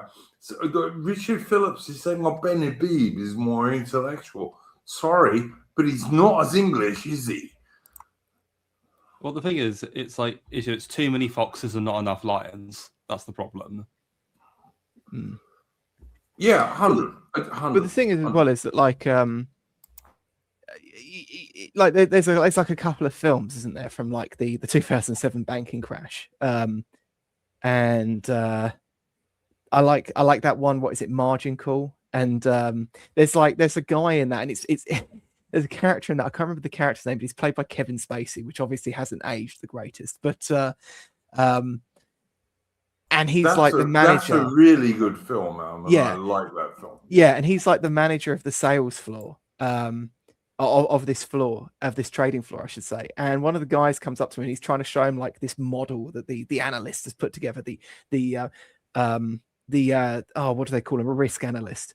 And and he's like, oh, don't show me these graphs, I don't know how to read these graphs. And it's like so many people like watched that, and you could see this on like Reddit and that, and all these various reviews. People will be talking about it and they go, oh, this shows that these people are out of touch. And it's like, well, yeah, but that is also just how those places work. Like when you go into a technical field like that requires some intellect, usually the people that are quite good at that sort of like ground floor intellect stuff, they find there's a sort of glass ceiling they can't overcome, whereas there's guys that kind of aren't so good at that stuff, but they're kind of a bit more instinctual, a bit more firebrandish in a way, and they always end up leaping up, because the ability to be instinctual will always serve you significantly better in sort of leadership roles than actually like being an intellectual or being any of these things. And it's like, I don't want to do the whole like you used to hear this with some of the Tory boys talking about like Zia Youssef, and they go, Zia Youssef is a successful business owner, and that's the sort of person we need running the country. But Rupert Lowe is sort of definitely more of a, you could say, a leader of people than an intellectual. It's true. But that's his strength. I think Rupert Lowe loves England in the same way that you and I do, right?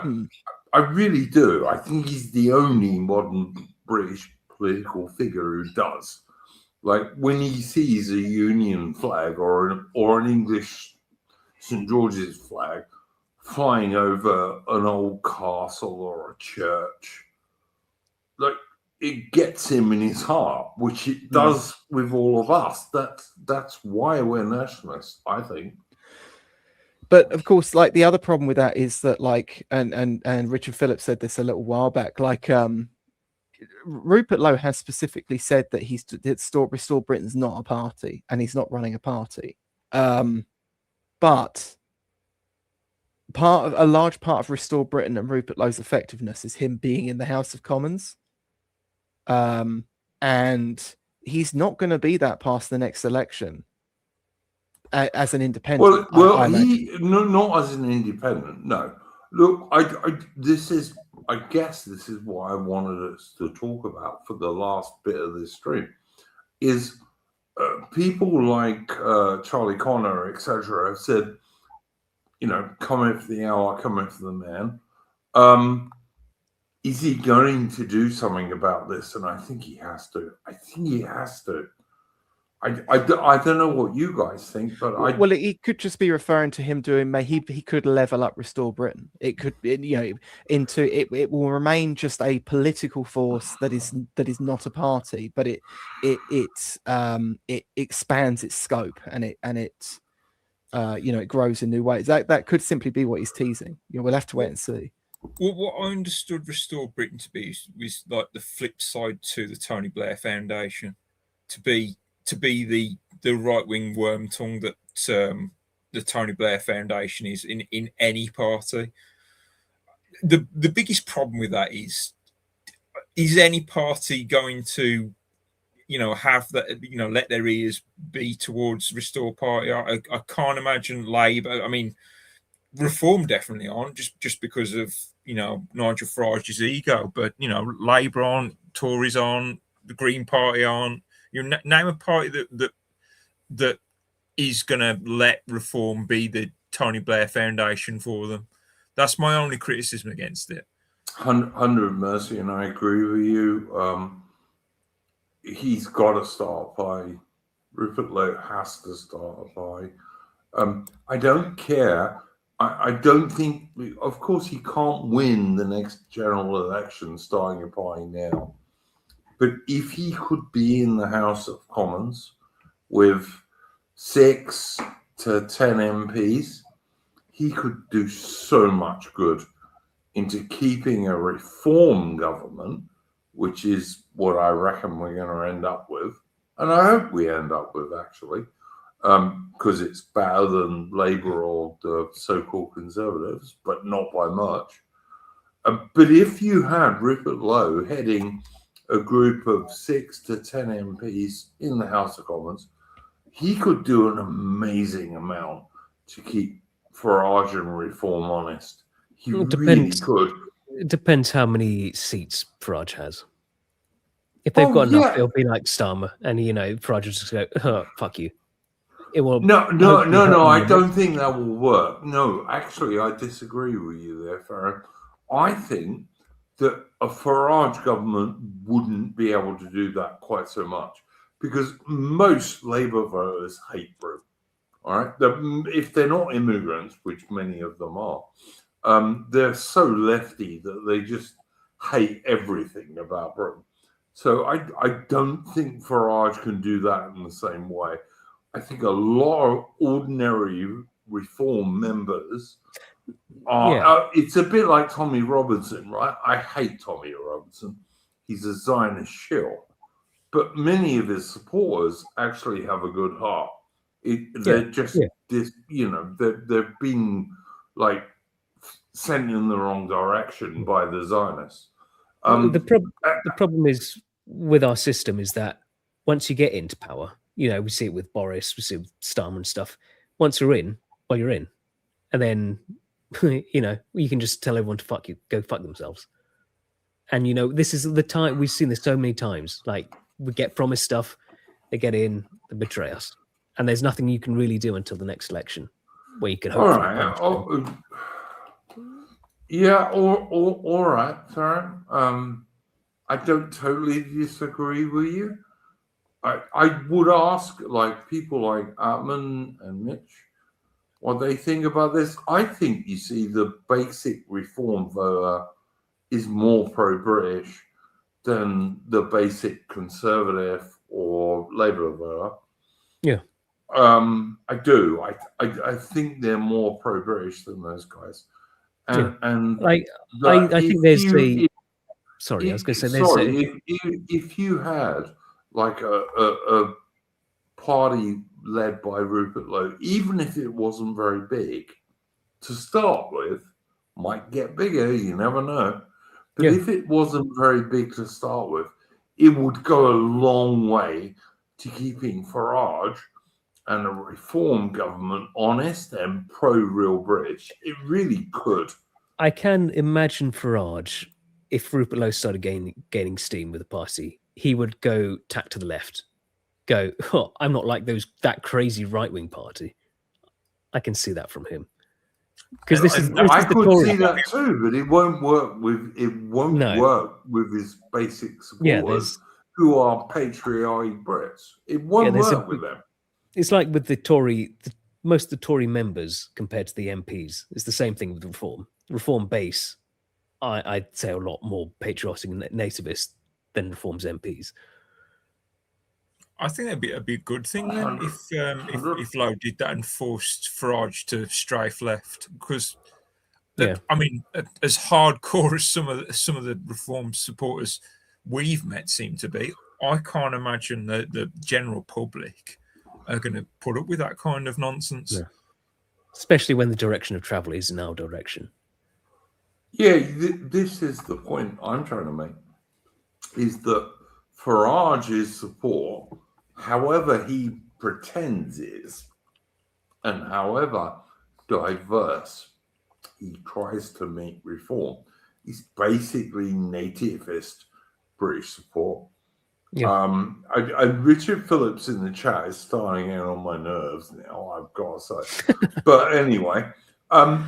Did you see Gawain Towler? He put out a piece saying how Reform is the party for moderate Muslims. Why? Why are you doing this? But Reform's a natural fit.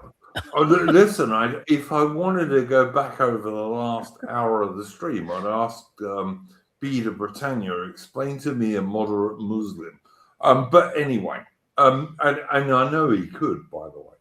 But yeah, no, I just think that Farage's base support is more right-wing It's more patriotic and more nationalist than he realizes. And that a Rupert Lowe pie, even if it wasn't all that big, could do so much to keep a reformed government on the right track. And I think it would pick up more and more support.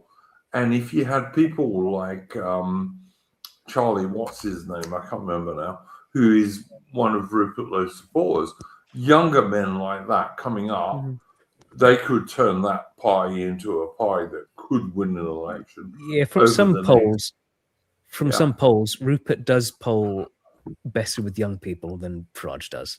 Reform support is still very old. Like Rupert's age range is a lot more sort of spread out. Yeah, Rupert, like I said, if you were standing in a trench in 1916 and the artillery barrage was about to stop and the officers' whistles were starting to go, who would you want leading you, Nigel Farage or Rupert Lowe? I reckon Rupert Lowe would be a better guy myself. I really do. One thing I've never understood about Farage is why he constantly tries to pander to the left. It makes no sense to me because I've heard people sort of say, well, it's a smart play on Farage to play on the quote unquote centre. But the problem with with doing that is, why would any traditional Labour or Conservative voter go over to Reform just because you're trying to appeal to them? It doesn't make any sense to me. That they're not going to defect from Labour or whatever left-wing party that Farage thinks he has to call. Mercy, and it makes sense if you want to replace the so-called Conservative pie. And like I talked earlier about Jacob Rees-Mogg. Jacob Rees-Mogg is a small L Liberal in every single important respect. Now, he's a Roman Catholic guy, but you know what? He never lets that interfere with his politics, ever. Or maybe it does. They can't be trusted, can they? Mm-hmm. I'm not particularly anti-RC, all right, but okay. Let's get into a fucking another stupid right-wing argument. Let's do it, Darian. I think that's a great idea. We're not confused enough. We're not confused enough. Let's get into another stupid right-wing argument about fucking Christian religion, which is, I don't know, maybe a third at most really applicable to Britain. But yeah, whatever. Alman, what do you think about all this stuff, mate, given we've widened the argument a bit? Well, I mean, I did just go and get a drink, but what I was going to say about Charlie Downs earlier, though, is that he does occasionally post Cole. Now, I've actually met him in person, and I did like him, and I do. There's a lot of people that as soon as someone like posts a vaguely shit opinion on one thing, there's like 3 dozen people to come out of the woodwork and go, "Oh, they're clearly a psyop," and it's like no, like he's also just a young guy, and you see this with a lot of the younger lads, like they think that they sometimes think that you kind of have to sort of demoralize yourself as a way of understanding where we are and what the issues we're facing are. And it's like, I mean, they're not entirely wrong, but there's just better ways to do it.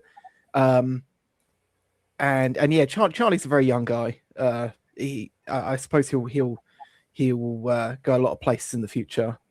Yeah, he can talk well. He's got, But it is still early days for him. He hasn't visited Israel, so far as I know, like paid for by Israeli people or anything like that. I think he's either got married or he's getting married. I mean, what the fuck do you expect of a young bloke? I mean, give him a break, you know? Yeah, I mean, I put it down to him being young, really. Yeah, purely. I mean, maybe. I mean, I was being a bit hard on Rupert Lowe earlier with the whole Thatcherism thing. I mean, maybe I don't know if you've seen like this Peter McCormack guy. I know that he had this sort of argument with Carl, and he seems to have doubled down on it since then, on his old positions. Like he's openly just going around and just like siding with basically leftists on Twitter, as I saw yesterday.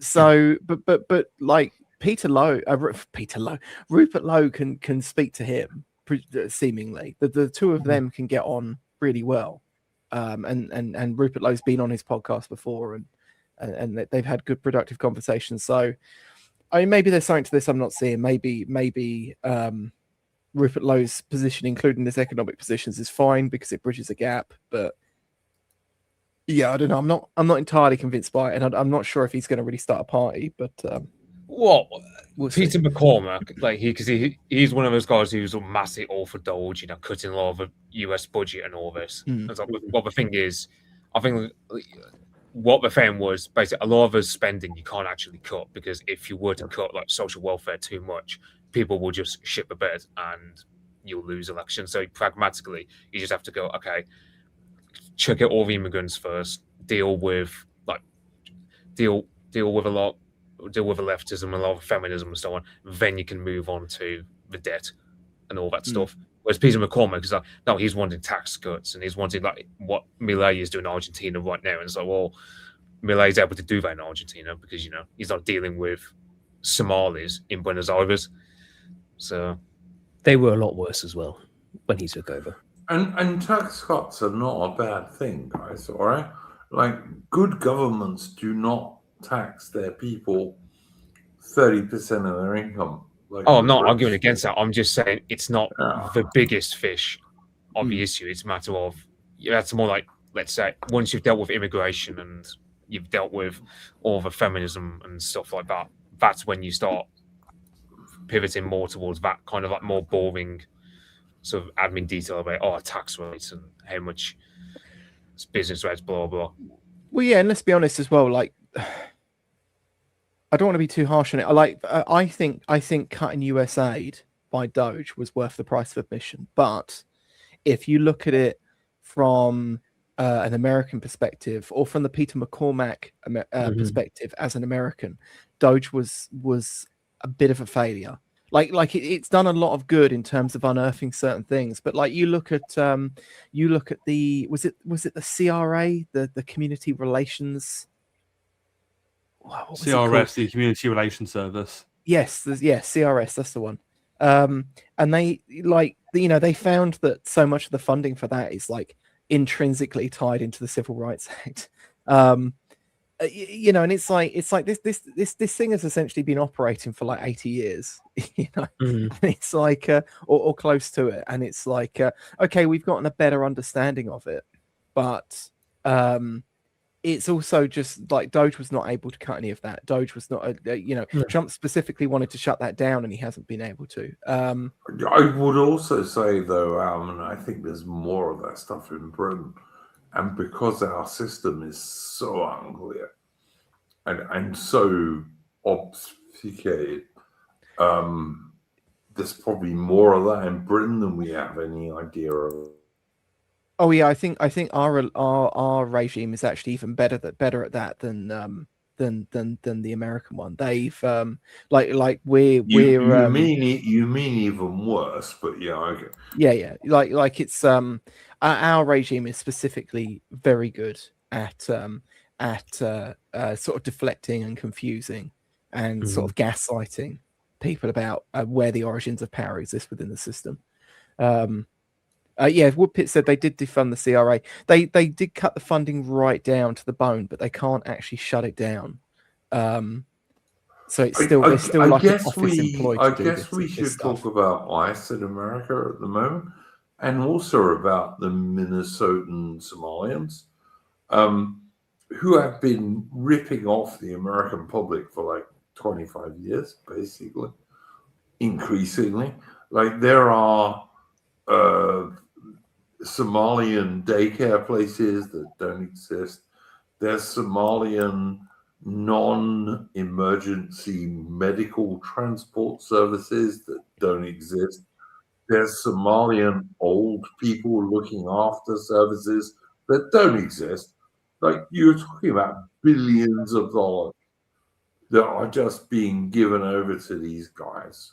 And I'm utterly convinced the same thing is happening in Britain. Mm-hmm. Well, Over it's small I mean, I communities. spoke about this last week, but it's the scams are different here, though. That's the thing. Like, there's no like direct funnel of government money. Well, there is actually for certain things, but there's not the same breadth of direct government funnel from like government funds straight to like, because you know, you go to some of these things in Minnesota and there were like Somalians living in these enormous houses, or enormous by our standards. But even still very expensive, very nice houses by American standards, and they were they were like they had, the house was registered as a daycare, right? And they were netting like, you know, hundreds of thousands, or I think one of them was netting like $1 million millions a year. Yeah, the scale of like the theft and the fraud is unbelievable. You know, it's like someone like, you know, here, you maybe they steal like £50,000 a year, so maybe, and that's the high end of what you'd get here, maybe. But no, I mean, what you get here is that so I mean, a few people did manage to find a few Somalian places like that here, but they're not like receiving enormous amounts of government funds to be a nursery. What they're doing is they're receiving a small amount of government funds to be a nursery, but then the nursery, because nursery workers are on the skilled shortage list, they then essentially use it as a visa mill, and they bring in, you know, more Somalis or more whoever's, and those people pay to essentially get their visa and come in here. Isn't that sad? Because yeah, nursery care is so fucking piss easy. Yeah, anyone can do it, but you know. Well, this is the thing as well. Like the jobs that are on the skills shortage list here are bizarre. And they're for industries that were literally like 2 to 3 years ago entirely white. And then you look and it's like, I mean, I was out of work for a short time during lockdown, and I just kind of went and applied for everything. And I, like, no word of a lie, I mean, I applied for over 100 jobs. Yeah, and, and I got 2 interviews, and one of them ended with a job. So clearly I'm not that bad. But it's just a huge amount of these are essentially ghost jobs. Fake. Yeah, and it's like, I mean, I even encountered one place where it was like a small office space that had been let out, and it just seemed to be like companies were letting this place out, putting job adverts out of the place, never actually hiring anyone, and then 2 weeks later it'd be a different company in the same space, and they'd be doing the same thing again. That was very weird. I don't know quite what was going on there, but yeah, and it's like they do the you know, a large part of the ghost job thing is so that they can get the government to then add these jobs to the skilled labor shortage list, and then they can get visas from abroad for it. You know, and I mean, maybe I should have my own little segment on this show just called like RNHS, because I always seem to have a bit of a complaint about the NHS every week or so. But I'm just trying to get this thing up, but yeah, and it's like I mean, I came across some people posting various complaints. I like to go around like r/doctors and stuff like that, or r/NHS on Reddit, and just have a look through some of the complaints. And it's just like it's all current. I mean, it used to be people railing about having to work with foreign doctors because of how bad they were. Now it's people complaining about not being able to get a job because they're a skilled doctor, but they're all going abroad, you know.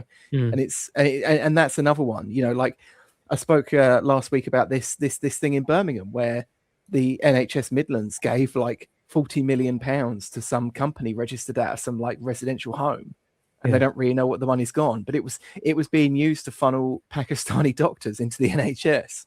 Yeah, and it's like again, that's our version of the Somali fraud. You know, it's not an enormous amounts of government funds just going to like to like some completely made up business, although in this case it literally was. But most of the time it's actually going to a company that works as a visa mill that then essentially just does what the boat people smugglers do on the coast, but just legally and within the city. You know, it's wild. And like it is just malice funding this, because you don't need to pay British doctors more. You pay them the same, and they even put like the caps on how many they train each year to sort of really hammer it home that we need the foreigners. But just evil. Yeah, I mean, the NHS is particularly bad because it's like, if you get registered as an IMG, like an imported doctor, your skills can be atrocious, right? Yeah. I mean, I saw there was one where this guy was like, he was posting on one of the Facebook IMG boards, like the biggest one, and he's like, "Oh, I'm trained in gynecology in Pakistan, but I only have theoretical." Like, I've only ever done theoretical work. Like, he's never actually done anything practical. And he's like, what do I do? I have watched many videos, sir. Many videos, sir. Adam, and I can tell you, right, the late love of my life used to be a Australian nurse with a master's degree in nursing. And she always told me that half the nurses who arrived in Australia from the third world weren't really trained in Australian terms.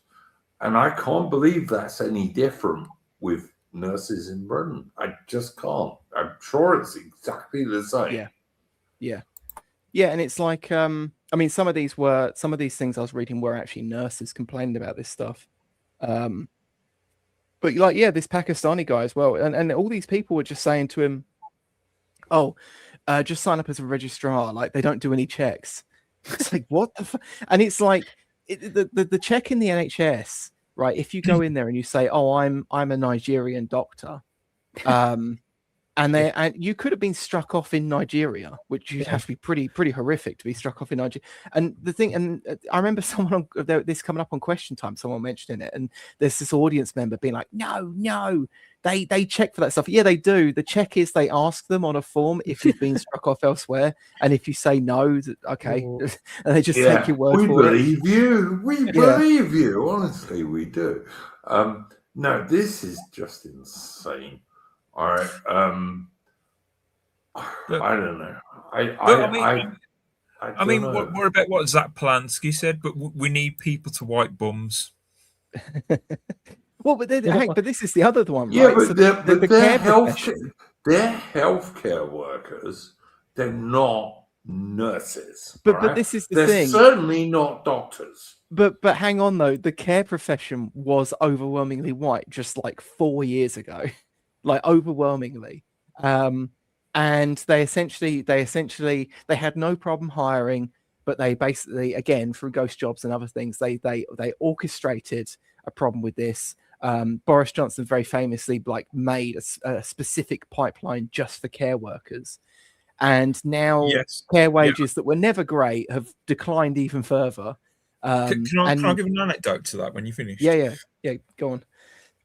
Well, I know for a fact that a lot of these care worker positions are actually advertised in foreign countries like Africa, Pakistan, places like that. They're not even advertised over here. Yeah. Another thing I will tell you guys is that trainee nurses, like nurses who are going through their courses, would sometimes would often actually work as care workers, right? And that was a good thing because, this woman wanted to eventually be a nurse. And getting rid of those people who actually were looking at doing that as a job was a really bad thing for the people they're looking after, which should be obvious to everyone who has a working brain. I mean, I hope. Yeah, and it's like, they do the same with the farm labourer jobs, right?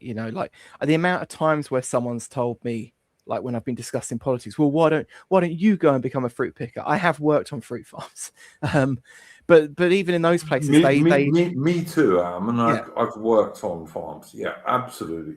Do you remember during the... Sorry. I was just going to say, do you remember during the lockdowns and there was like, oh, what we're going to do about the fruit picker things? And then loads of English people volunteered to go pick fruit. And some of the farmers were against it because they'd have to commute in rather than live on the land, in caravans. Yeah, that's specifically... I mean, that's why they like... I've worked on sheep farms. Right?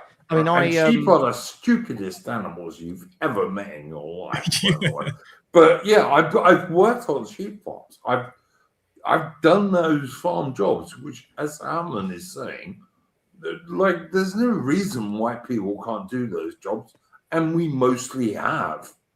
Well, I mean, this is the thing as well. Like, I mean, I worked on one of the farms I worked on was Britain's 4th largest fruit farm. These are massive corporate entities; they're huge, and they had almost entirely. You know, they had a few like Poles here and there, but they had a lot of English workers. But then they would have a restructuring. This one did. It literally had a restructuring where they moved everyone to 0 hours contracts, and then of course they just siphoned everyone out slowly over time. And this was only like sort of 15 years ago, and they done that specifically so because they wanted people that were actually going to live on site, so that the land that was being rotated for whatever reason could have caravans on it, and they could like, essentially take back a third of your income straight away. Yeah. And it's like, you know, and it's like when they would put it out to recruitment agencies to try and like get a few locals in because they were a bit short-handed, you wouldn't last very long. They kind of made your time. They're not very pleasant.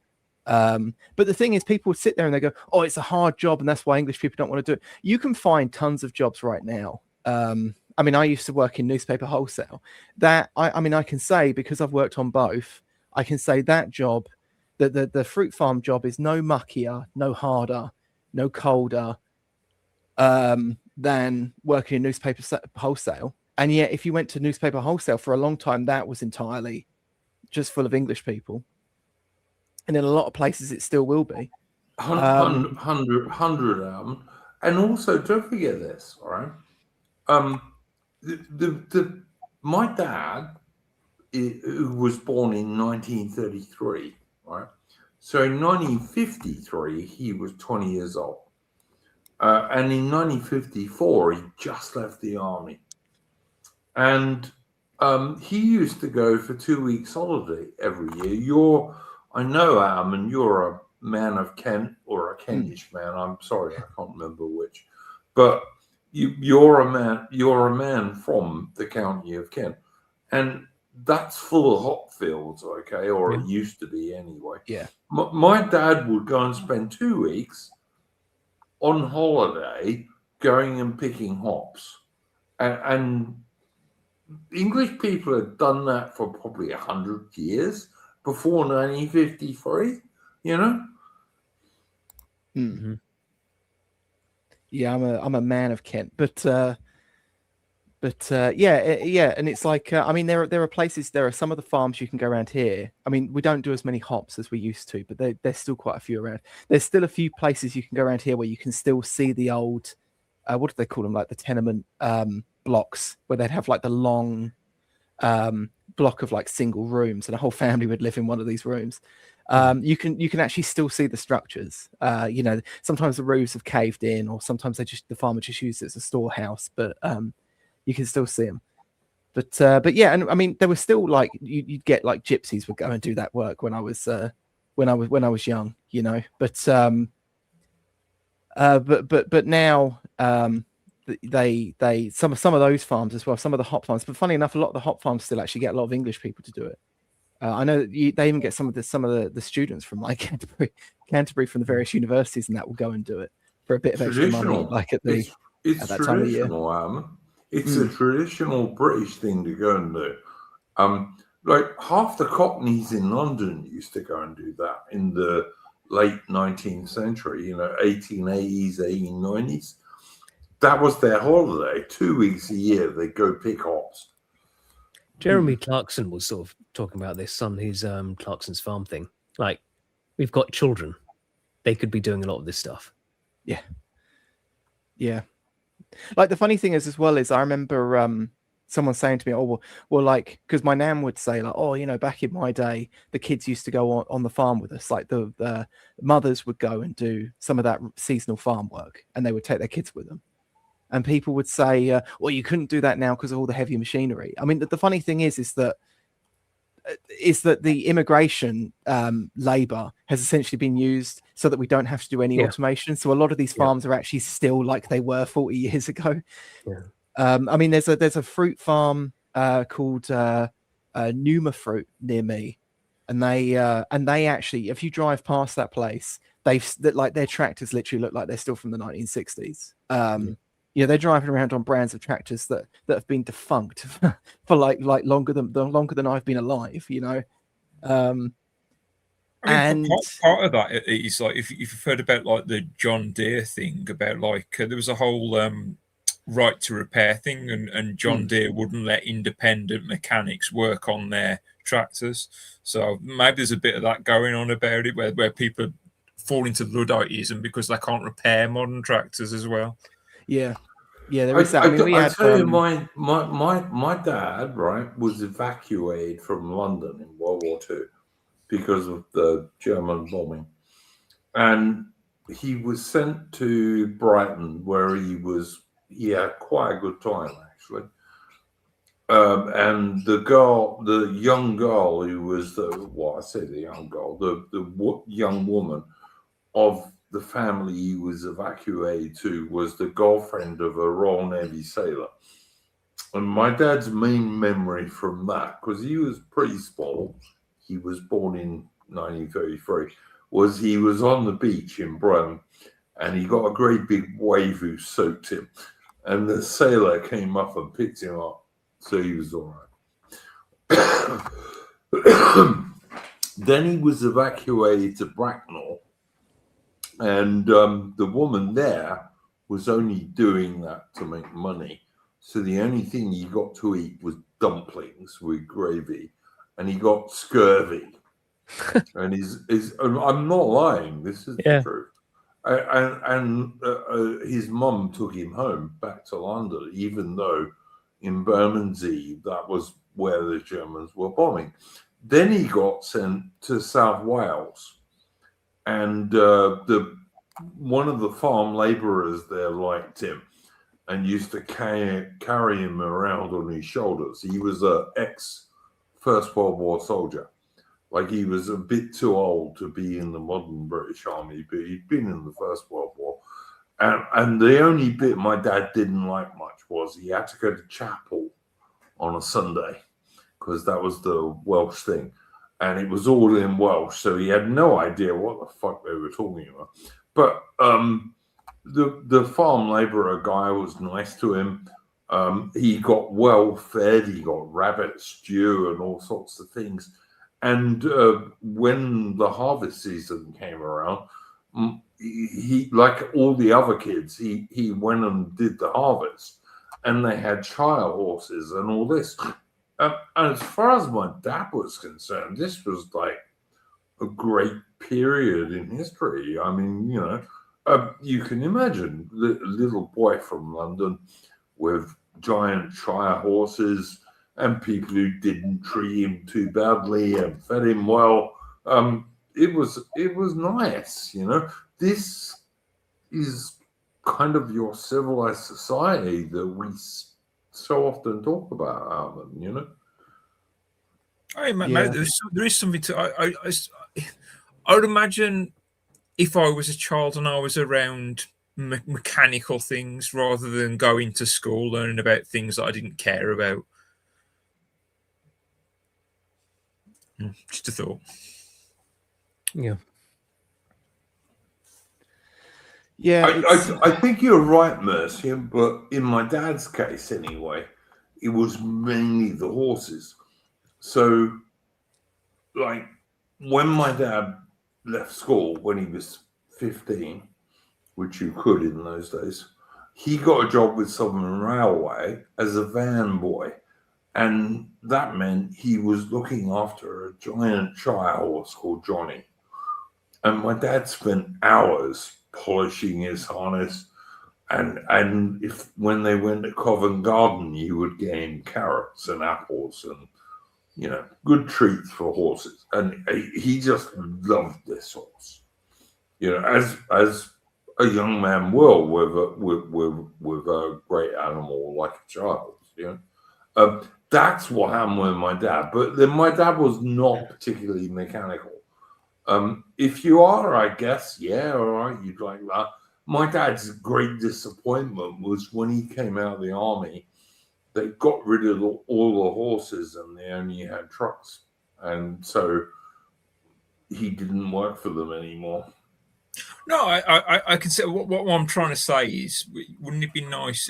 Because like usually people are interested in things in what I'll call real life or things within the reach. So in my case, it's cars. Like that. That's not. Yeah, I know. I That's know. not- You're the big expert on this channel on like automobiles and cars. I know that. Yeah, no, but my point is, it'd be very easy to get a job as a child around. In my case, around cars. Like let's say child labour was legal. It'd be very easy to get a job around cars as a little child, assuming that child labour laws weren't a thing.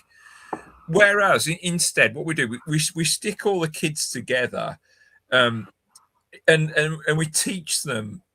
Quite, I mean, I don't want to say most academic things is useless, but most of the things we've learned in school are not applicable to real life unless we become either teachers or go into very specialist fields that require all this knowledge. You know, it's not very vocational, is my point. Yeah, no, I don't disagree with you at all. I mean, like I said, my dad spent his time as a little boy, and he was only 12 when the war ended in 1945. In South Wales, he had a great time in South Wales. He thought it was a fabulous place, and he loved the people there because they were all nice to him. And he got this love of horses, which is a common British love, by the way, because Britain's always produced some of the best horses in the whole of the world. But yeah, I'm not disagreeing with you, mate. I'm just thinking it often had more to do with animals than mechanical stuff. But then I'm not particularly mechanical. I think I'm trying to get to, you know, where would, because your dad was very happy being around horses, and I guess it would have been a lot easier being around horses in a farm. Well, it's easy enough now. If I was a child interested in horses, it wouldn't be too hard to find a place with horses, even today. I mean, and bear in mind, mate, that unlike mechanical vehicles, every horse has its own personality, which makes that horse. You know, think about a dog. You know, all dogs have their own personality, and dogs are good. Unlike most humans, almost all dogs are good, and that's pretty true of horses too, I'd say. There is a risk of shy horses going extinct now because they're just not used for anything. You know, they're just pets now, unfortunately, and it's an expensive pet, so that would be sad. That would be tragic, as far as I would be concerned for him. But no, all I'm saying to Mercian is that I do like the fact that back in the day there were all sorts of British vehicles. You know, there were TR6s, there were Jaguar E-types, there were all sorts of British cars and motorbikes. I was watching difference with a horse is that every single one of them is different. I was watching a program today, and they were doing up a Triumph Dolomite Sprint, and I was just thinking, God, it'd be great to have Triumph back. Imagine what a modern day Triumph Dolomite Sprint is, because if I was in, they still make motorbikes, don't they? They still make motorbikes, but they don't make cars. But I was just thinking, they make great motorbikes. But yeah, when I was in the army, one of my best mates was a corporal who had formerly been in the Royal Marines, but he was chucked out because he fired a plastic bullet at a reporter in Northern Ireland. And this is a true story, by the way. But he joined the army instead, which was much below as far as he was concerned, because the Royal Marines are pretty elite. But he had a Triumph Dolomite Sprint, great car. But what I was thinking, if Triumph made cars rather than just motorbikes. It'd be great to see the Triumph Dolomite Sprint sort of enter into rally and get a version of a modern day Dolomite Sprint that was as akin to the Land Evos and Subaru Imprezas. Yeah. That'd be killer for someone like me. Yeah, you'd want to sell it as something cool. You know, we can't do mass manufacturing, but you could do cool like that. Yeah. Well, there'd have to be luxury and sport. Yeah. And those would have to be the focus. Like you could bring the Dolomite Sprint, enter it into rally, do a 4-wheel-drive version, and have it compete with Subaru Imprezas. Well, Subaru WRX that dropped the Impreza name. Richard Hughes is telling us they have good engines but terrible bodies, complete rust buckets. Well, you know what? There are various criticisms you can jab at Avro Vulcan bombers or Canberras or Lightnings. Nothing is ever perfect unless it's American, apparently. Yeah, you know, I hate the number of British people who try and claim anything American is great, but anything we made, it leaked oil. Okay then. Well, I was going to say, in my case, a modern day Dolomite Sprint, and make it 4-wheel drive and make it compete with Subaru WRXs. How about we make the body out of aluminium, make it lighter as well, give it a competitive advantage? You haven't got problems of brightening away then. Also, the cars that do have rust problems on the body, it tends to just be a paint problem. That is something you can fix quite easily if you wanted to. A paint problem, galvanized steel. You could aluminium. But there's so many things that the problem with British was the British Leyland problem, because before British Leyland, British cars were bloody brilliant. Then British Leyland came in and just wiped it all out. Agreed. Adamant, anything you want to say about this stuff? No. I mean, the whole sort of death of manufacturing thing in the West always kind of pisses me off. That's like another thing in of itself. Like, there's not. I mean, the car industry proves it, right? Because we still manufacture, even if they're foreign branded cars, we still manufacture a lot of cars here. And yet, if it comes to anything else, it's like, oh no, it's not viable to make the stuff here. And it's like, I can literally trace the acts and laws that we use to squash British manufacturing. Like, they actually put a lot of effort into destroying British manufacturing. It wasn't. It isn't actually that it's cheaper to make stuff abroad. 100. Starting with the Duncan Sandys defense white paper that said there'll be no more fighter planes. It'll only be missiles. Yeah. In 1959, for fuck's sake. Yeah. Oh, I mean, you could do like a whole thing on the like sort of deliberate destruction of like the British sort of aircraft manufacturers, especially in the military space. But I was shopping for a power meter, right, for a bicycle a while back, and it's like there's an Italian company that currently make one that's very highly rated. It's kind of considered the best in its class, the best in the industry, and it's made in Italy. And they were literally not only is it made in Italy, in Europe, but it actually undercuts in terms of price all the stuff made in the East, to the point where they're having to like massively slash their prices by these American companies that have made all their units in China to compete. And it's just kind of ridiculous. It's just really absurd, this sort of anti-manufacturing argument that we hang on to, where we say, oh, you can't make this stuff domestically. And it's like, the other thing as well is that if you make products domestically, even if the price increases a small amount, that's actually completely offset by the the general uplift in terms of wages that you see in the country all round.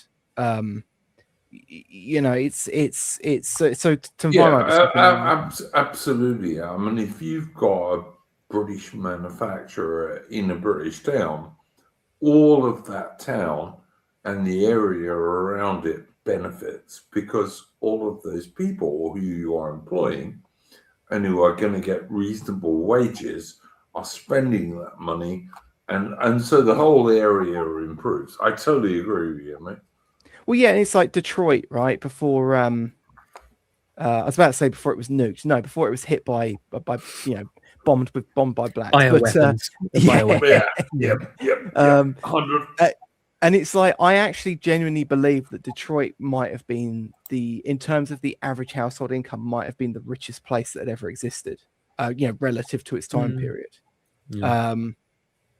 And that was entirely a manufacturing town. You know, it's just, and you know, and people get the arse when you talk about that now, and they go, oh well, you know, do you really want people to be like slaving over a conveyor belt? And it's like, well, no, because actually we can combine the best of what we've created, which is automation, even to some extent AI processes, but let's not open that can of worms. And you can actually, you know, manufacturing doesn't have to be, just because third worlders turn it into this, that manufacturing doesn't have to be a bunch of guys stooped over a workbench, fiddling away with various tools over a mobile phone and silicon chips or whatever. You know, it's it can be more than that. But yeah, sadly, I mean, hopefully we see that again. But Adam, and I totally agree with you. Like, you could be a British worker in a British car manufacturing company, or an Australian worker in an Australian car manufacturing company, and your wife did not have to need to work, and you could buy a house. Yeah, like a 3-bedroom house with a reasonable garden, and bring up a good family. That's important. That's really important. Well, the boomers think we still can. We've just got to pull up our bootstraps. yeah. Bollocks. It's not true. You got $250 million to buy a house that would have cost you maybe $75,000 in 1985. Look, maybe. They spent £750 on that house. Okay, there's no reason you can't do the same. Yeah, and they go, oh, but you know, we had mortgages that had like 18% interest. It's like, yeah, you did, but because the total amount was quite low, it ultimately didn't really matter, and that was only for a couple of years. Yeah. You know, now the interest rates are low, but the total value of the house is just enormous. So it has to be low to even be semi-feasible for a small fraction of the population. That small percentage on the mortgage adds up to loads. Yeah. Yeah. Yeah, I always enjoy seeing those memes where it's like boomer telling you about how you got to pull up your bootstraps while they're in their like 7-bedroom house that they bought while running a lemonade stand in the 60s. My dad bought a house in London in 1963 that he knew was going to be eventually compulsorily purchased, right?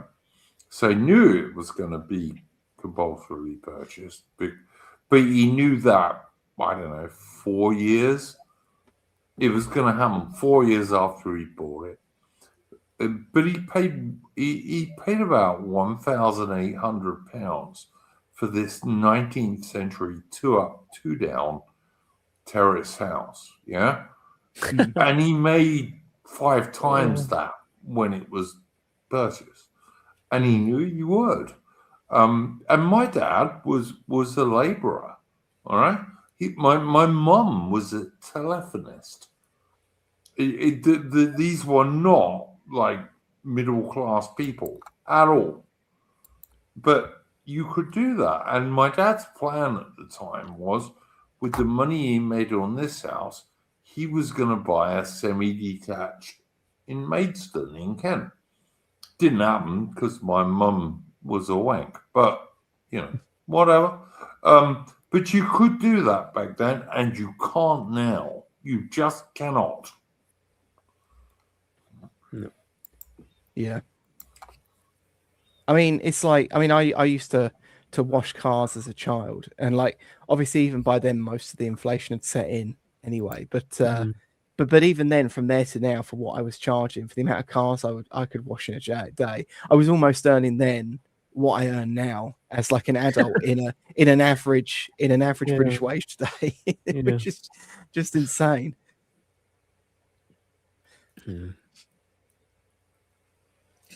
Have you noticed most jobs are becoming the same price point? Most jobs in this country are between 25 and 35k. Yeah. Our system, there's stuff going on to keep us at that. Yeah. Like this is the thing. Like it's like, we've got, like, they're always banging on about how we need equality. You've got that, what's it, like, Gary Todd economics or whatever, and he's always saying, "Oh, well, you just need wage equality." It's like, but we basically do have that. I mean, okay, yeah, there is like a class of people in London that are, but it's like for most of the country, because of wage compression, the one wage comrade is the reality, and everyone hates it. Like, everyone hates it. And Adam, and I got to tell you, I used to wash cars, right, when I was a kid. In the late 1970s, early 1980s, and we had various, because I was pretty skilled, I gotta tell you. My younger brother and I, we had various rates for what we would do.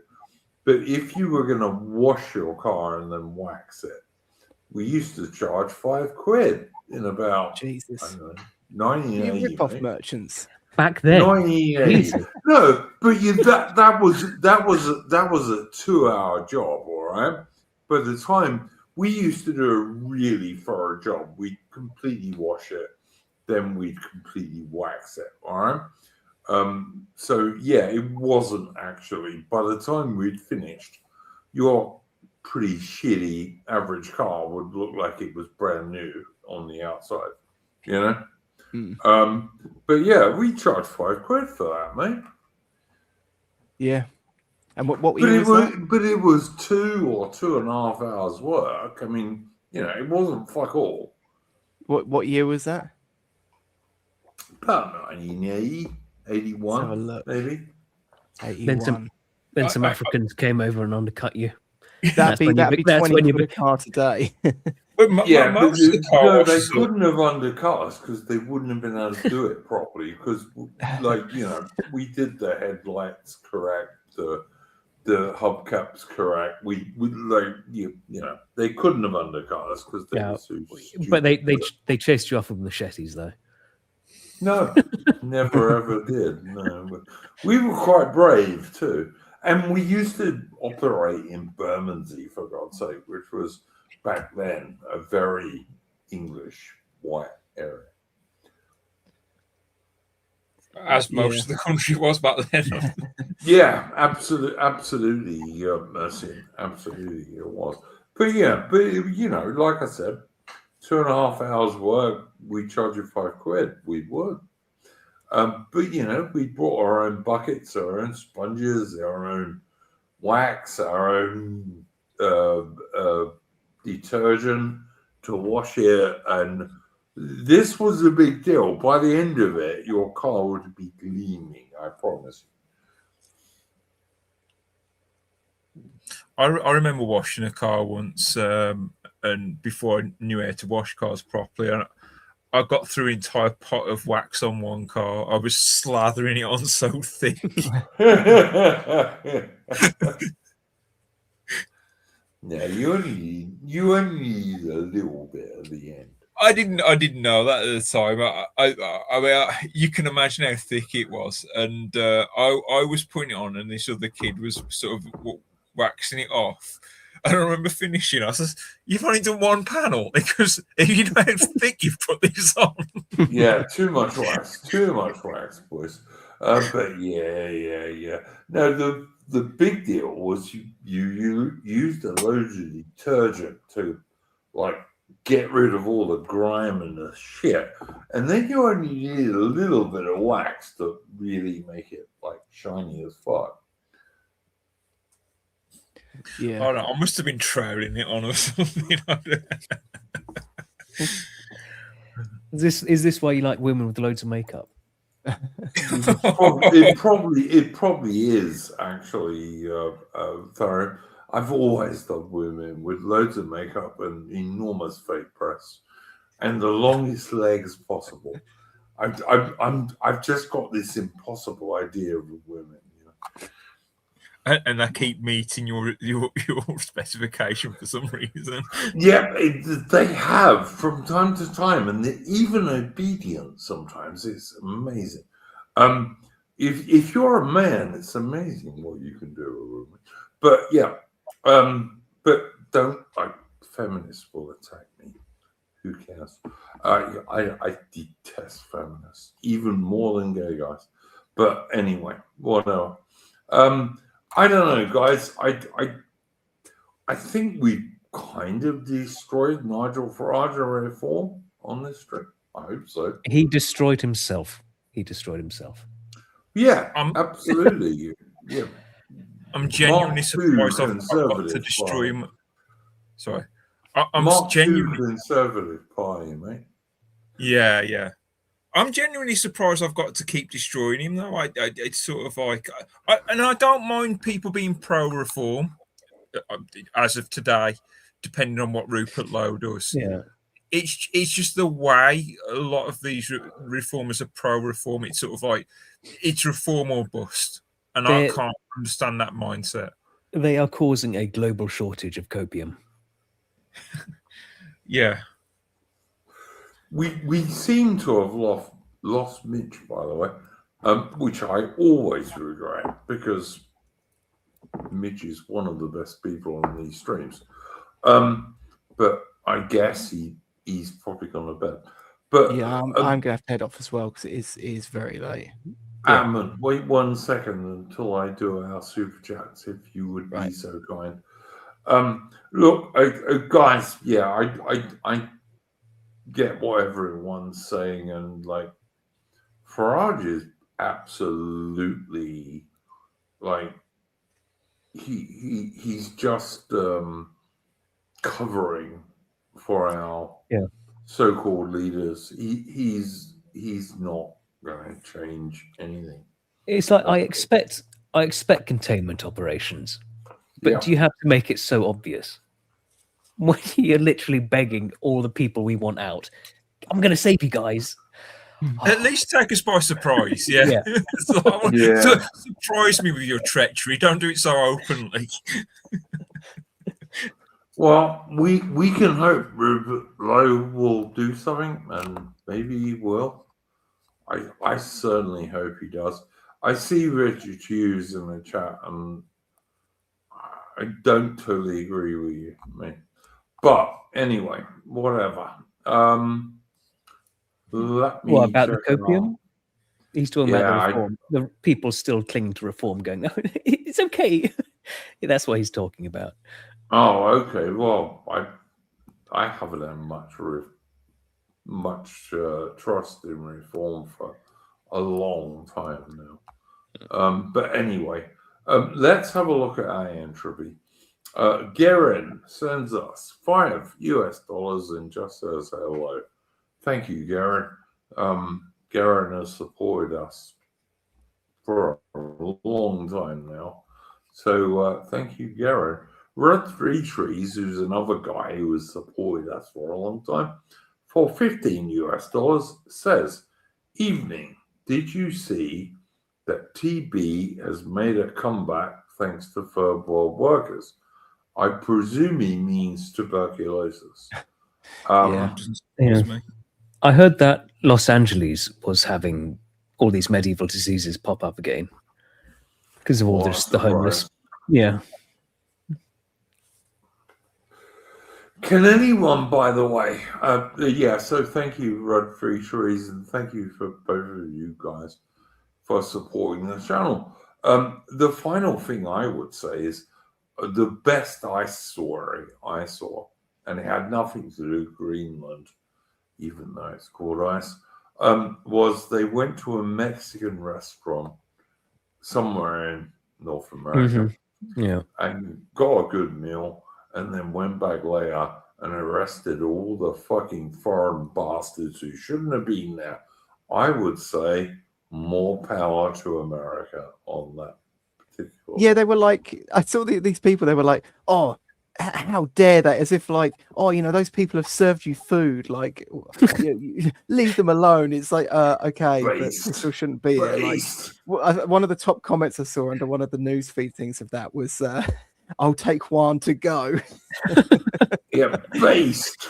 I'll take one to go, and I'll collect you later. Yeah, absolutely. Get rid of the Mexican bastards. I'd like to know if it was good or not. Maybe they were giving them a chance. If you can serve some actually good Mexican food, No, we'll let you off. Could have been. No, I I disagree. I disagree. I think it should have been perfect, and you still arrest them because they're not supposed to be there. And you know what? I make better curry than most Indians, but there we go.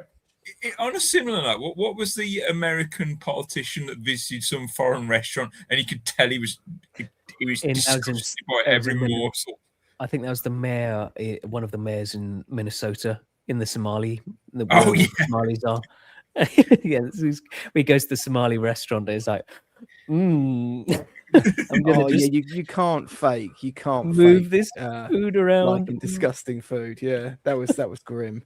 I was saying, these Somalis, they bring so much to us. And yeah. Dirt biscuits. That's what we needed. I mean, I just want a British version of ice. We'll call it nice, but yeah, I think a British version of ice should be called nice. That one young woman they always sort of trot out to do the globalist shit these days. She remember that video she posted with the British Defence League, and there's the guys in the full black tactical gear and stuff. Whoa, they'll be supporting the immigrants. Yeah, sign me up. Yep, I'd do that. Absolutely right. I'd take quite a big pay cut to do that. To be honest. Yeah. I'd do it for free. Yeah, I mean, I always make a joke about saying I'll drive the trains to the internment camp for free. But obviously, that's just a joke. But in this instance, I probably would. I would, yeah. Yeah, I'd take a big pay cut to get rid of the immigrants from Britain. I really would. Wouldn't care either. Girls crying, go cry them. We're not going to kill you. We're not going to hurt you, but you are going home. Yeah. In my case, just give me somewhere to live and something to eat, and I'm good. Yep, 100%, guys. All right, I thought this was an interesting stream. I had as little to say as I could possibly manage. Oh, there is one thing I wanted to talk about. In the 1890s, right? In the 1890s, you could join the British Army as an 18-year-old, and you would serve 7 years with the colours. Like in your regiment, you'd be sent to India or Africa or wherever, And then you were in the reserves for 12 years. So you joined at 18. Yeah, left at 25. You could, in a war, no other situation, but in a war, you could be called back to the colours at 37 years old. And later on, they extended that till 40. Yeah. Now, of course, if you were a mad, keen soldier, as many of us were, you could volunteer. So somebody like Henry Hook VC, who fought at Rorke's Drift in 1879, he was still in the army 25 years later, because he was a volunteer in the reserve. But what Labour wants to do now is to make all British servicemen who have served liable to be called up until they are 65, which in theory, they could call me up because I'm less than 65 years old. They wouldn't, of course, because they've had a triple heart bypass, or if they did, they'd be even more. They'd Don't be be so even sure. more insane than I think they are. But you know, this is insane. Britain is moving into a position where old British soldiers and sailors and airmen are being treated worse than they were in the 1890s by two-tier Keir Starmer and the Labour Party. How can that possibly happen? Hasn't Ukraine, didn't they up the sort of their conscription age up to 65 or 60 or something like that? Which is how you can tell they're really They're winning. They're winning. losing the war. Yeah. But Andrew, surely you're not for Russia. Yeah. Well, relative to Ukraine, yes, I am. But I don't like Zelensky, who is a Jewish con artist. I really don't like him. I hope that he actually gets butchered by the Ukrainians before he can leave Ukraine when they lose the war. Which is serious. I do. That's what I hope. Being an Eastern European dictator is it's a risky job. Well, wasn't Zelensky a quote unquote comedian? Yeah. Yeah, he was. His big deal was he would play a piano with his dick. That was the most famous thing he ever did. He's and the Ukrainians he needs to be in charge. He's the Winston Churchill of the 21st century because he could play a piano with his dick. One of the things that I feel is really manufactured is because he played in a TV show, like this teacher who becomes a prime minister or president of Ukraine, and then this happens. It just seems so fake and manufactured. I feel like Ukraine deserves elections. It's sort of like, do we need this guy who can play piano with a dick to take on the Russians? It's sort of like, Jesus. You could try explaining this to yourself like 30, 40 years ago or whenever. Yeah. He's got a green jumper though. It's insanity, guys. And some of us will have seen Dad's Army, the excellent British TV show, where the guys were all really good guys. They were brave. They were pro-British. Some of them weren't so clever, but none of them were. It was a good morale sort of thing. That Dad's Army, they're sort of the home guard stuff. Those guys, I tell you what, mate, those guys, if the Germans had a big enough navy, which of course they never did, but if they'd have had a big enough navy and they could have landed troops in Britain, all those old bastards would have got killed. Yeah. They all would have, because they were all patriotic British white guys. It made them feel better. It made them feel like they were at least contributing a bit, even though they were past it. But no chance in actual stopping the actual thing. I tell you what, Farron, I promise you, those old home guard bastards, right? Mm-hmm. Even facing modern German tanks, they wouldn't have run away. No, because they were old-time British people who would have died where they were. Yeah. I'm not saying they would have stopped them, but they would have tried. Yep. Don't underestimate the old. I'm not British underestimating people. them. No, not at all. But just it was. I just like I like it that they had that sort of. It's the David and Goliath thing, wasn't it? It's what they call the plucky Brits. Yeah. Brits who are confident in themselves. One of the things that pisses me off about modern British men is they have no confidence anymore. You know, they feel like they have to justify themselves to Americans, and you don't. You're British. Americans should justify themselves to you. Fuck these people. Anyway, I'm gonna leave all that. But that was just my little final rant. Two-tier Keir Starmer, having left his like Ukrainian rent boys behind, wants to make 65-year-old British ex-servicemen go fight for him. He can put me in prison. I will not fight for his traitor government. And I think that is true of most British ex-servicemen, actually. But anyway, whatever.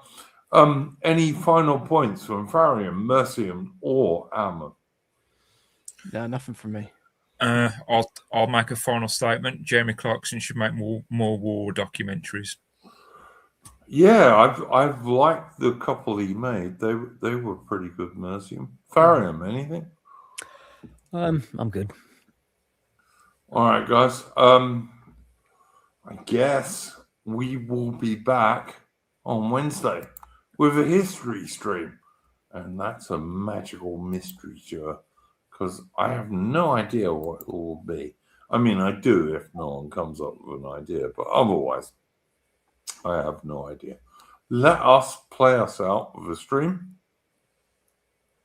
which I think is appropriate because it's a Royal Marine stream.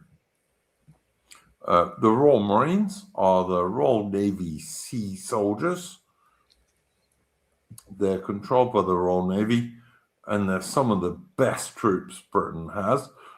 Vastly important in the Falklands War in 1982, and they still are today, even though Keir Starmer's Labour government has not left them one landing ship, not one.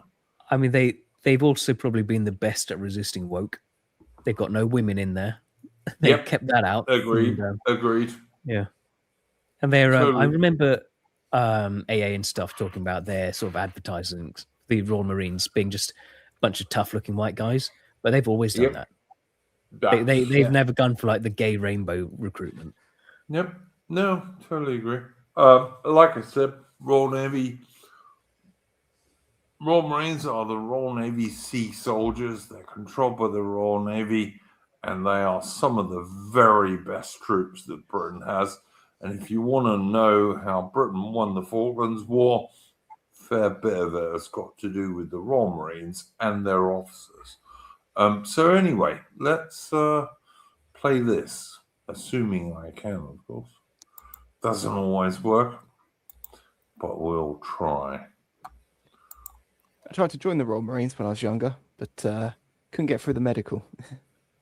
Same problem for me. Yeah. Same thing as well, yeah.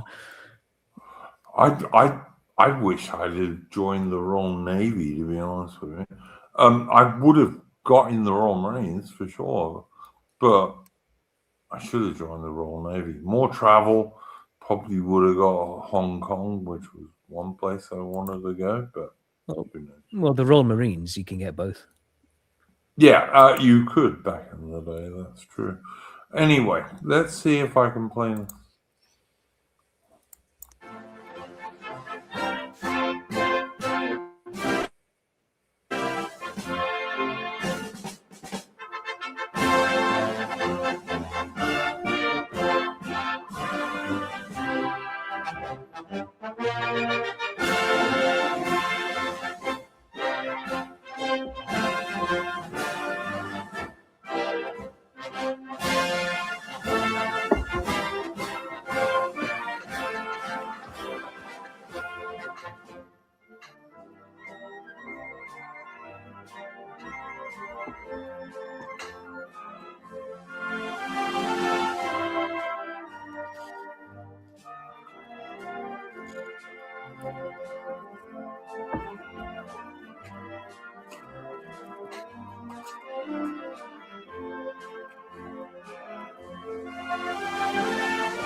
Okay, and that was the Royal Marines, the Royal Navy Sea Soldiers, and as people have said in the chat, one of the best infantry units in the whole wide world, always have been.